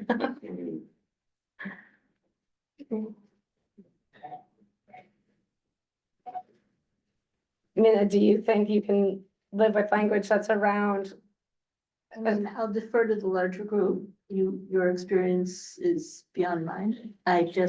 If the chancellor, I've really- heard enough people say promises were made, promises were. Yeah. right, if the chancellor really wants this, the mayor's going to find it. And they'll find the. And if the council member really wants this, okay, because I can tell, I don't wanna go, Chris and I do not wanna go into the story of how 191 happened. The Right. day is too long and I'll get shot. I know, we're very late already. It's gonna take Yeah. forever. Yeah, cause I'm like, could they build this while people are in school? They could, like the playground, outdoor space, Playground can be done, auditorium, like, theater they cannot be. yeah, that's what That's I'm the like. one I'm most concerned. I don't know that about. it would be in place by the time the But proposal went. Then they will be moving into a building that is insufficient for their needs. No, it would be, they build it out over the summer, but I don't know in the fall when it goes to the PEP that they could be doing the building while there are students in the building. Well, they can, but it's done, Yeah. it's done at night and weekends. And it's all union and it's very, very, very expensive. Right. Yeah, but that is one, like, if it's Well, work that's that why can't be all the done when reso- the students that's why are all in the building, reso that's when they do projects it. Yeah, are insanely expensive. I mean, so not be moved into the building. Wait, maybe this is that's it. the part. that I'm Okay, that's concerned where about. I'm getting confused with the language. It's not the Not- PEP. It's the not be moving in. moved, right, not be moved into, until they're. I mean, actually, we did the PS9 Central School Playground. I'm sorry, now it makes much more sense. Yes.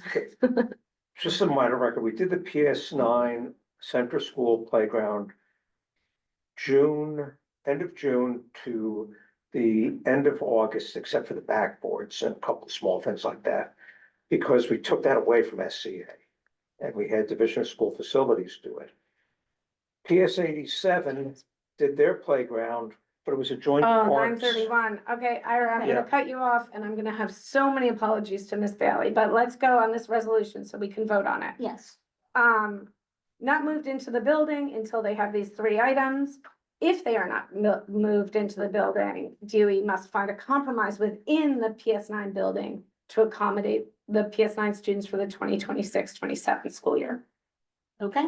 Okay? What are the 3 items? Just to It's, clarify. sorry, no, you were right. The 3 items that we're saying must be in place before the students are moved are the auditorium needs, playground outdoor space needs, and the transportation needs. I'm not convinced about the outdoor, that may be harder than you think. But we're gonna leave it as playground/outdoor space. Yes. Yes. There are We many can leave it, things but they that may can not, do. that may be Okay, are we one. ready to yeah, we're vote not on gonna be this able to- resolution? Yes. Because they're 9, We're not binding 9:32. anyways, Um. Do I have a motion? Second. I move. Okay. Second. I just delineated it. Can we take the vote? Yeah, All let's those go in home. favor? Yeah. 2, 3, 4, 5, Do you have 6. some reluctance here? It's okay, we It's can. okay. It's gonna pass anyway. It's okay, you can still, you don't have to vote with something even do just not. because it's gonna pass. That's right. So all Okay, in so I have six, favor, all in favor. all opposed, any abstaining? What's the other choice? Abstain for cause. Abstain for cause. Well, you none have to of- be somewhere. Where None were of you? us are Abstain? current parents in I'm any of these against. schools. so- Okay, Yeah, opposed, yeah. opposed, yeah. And sorry, Amanda, the vote for our public members She's in favor. in favor. Can you just see if those two people hands raised or not? I think Members. I'm pretty sure they're they all- are, yeah, they're just, Okay. yeah. Okay. So. I'm gonna speak to Miss Bailey right now. I apologize. Is she still awake? She is a saint for bearing with us through all of this. I'm here. Thank you. Ms. Bailey, I honestly will defer to you because I'm so sorry that it is so late. As we said, we definitely want you to come back to speak to us more about early childhood. I'm happy to have some of the maybe 15 minutes of conversation with you now, but I also will defer to whatever suits you best, because this was really patience on your part. So thank you. You're welcome. I think it's fine if I come back another time and as the additional, I mean, unless your team wants to remain. Otherwise, I'd be happy to come back another time. And then as additional information comes out regarding these early childhood expansions, then there can be even more information that can be shared. But it's up to your community. I've been here and I appreciate all the work that you do for Community Board 7. Whatever works well for your team, we can go forward with that. I defer to you guys. Let's wait till next. We'll wait. Yeah. So the only thing I'll reiterate, Ms. Bailey, is I sent you the draft of a letter we had written about trying to partner and really raise awareness about what early childhood options are available in the district. Because we think it's something, that's very important. We certainly value as a committee and I think as a community board. And we also feel like there is a real gap and lack of knowledge amongst the parent community, right? So whatever we can do to assist the city or the DOE in helping to get that word out. Not even like, yes, we'd like to build more and imagine them, but at the very least, we'd like to share the information that's there. We also want to say thank you for 1972 Broadway and the fact that that stayed an early childhood education site. Yeah, I will say, this committee loves it. I mean, I can, if you have like 20 seconds, I can just say something very brief. And then I'll address the items that you shared, because that was a fantastic letter. All right. Thank you. So these are the key messages that I can share. Clearly, you all know that New York City Public Schools, we're expanding access to early childhood education through the launch of the 2K program and the continued expansion of 3K across New York City. These decisions reflect a citywide analysis of family demand, program capacity, and system sustainability to ensure early childhood needs are met and that we have seats across the city and especially where families need them the most. This process will ensure that the final planning decisions reflect both system-wide analysis and the operational realities of individual schools. So we're looking at what individual schools can do, where their spaces are available, and then also clearly the system-wide analysis of kind of what's happening across the city. Planning for 26-27 school year is currently underway, and the district will be providing feedback to help confirm what that's actually going to look like. And I have one other tiny little piece, and I know you all have been working so hard all night. But basically, stage 1 is that the schools are going to engage in converting empty pre-K sections into some 3K sections. So that's like stage 1 citywide. And then pre-K centers also will be looking to see where they can be used to meet local demands across our district. And then stage 2 citywide is really looking at the vacant buildings, which is something that one of your members just mentioned, right? Where are those spaces that we can actually utilize for annexes, pre-K centers, and even new schools. And then we're looking to see where we can add additional 3K sections where space allows. And then along with, you mentioned like, how can you all support with community once those matches are, once families that have been applying are matched, then, you know, citywide, they'll be looking to see where they can make adjustments or people don't take those seats, where we can actually provide additional seats for families so that their students can have access. There are lots of online resources regarding the process. So when I come back again, we can have a more robust conversation, and I can look to answer some more of the questions that you posed in the message that I received this afternoon. So I'd be more than happy to get additional information for your team so you can have a robust conversation and we can engage authentically around that piece. Thank you. Yeah, I think that's something we will obviously certainly follow up on, and where maybe, you know, we'll write to you to get some of those resources so I can share it with the committee so that we're more informed when we go into conversation with you. And you come back again. Thank you. Yes, no, thank you all for all of your work and for holding space for these really, really important issues that impact so many of our community members in District 3. So thank you on behalf of the superintendent's team. Just thank you so much for your work. Okay, thank you so much, Ms. Bailey. Have a good night. Good night. All right. I just wanted to say that we did the PS9 playground play yard in this over the summer with a little bit on the shoulders on the weekends. At the same time, PS 87, because it was joint parks, DOE playground, it took 2 years. Okay, because it went through, it had to go It through had to parks, go through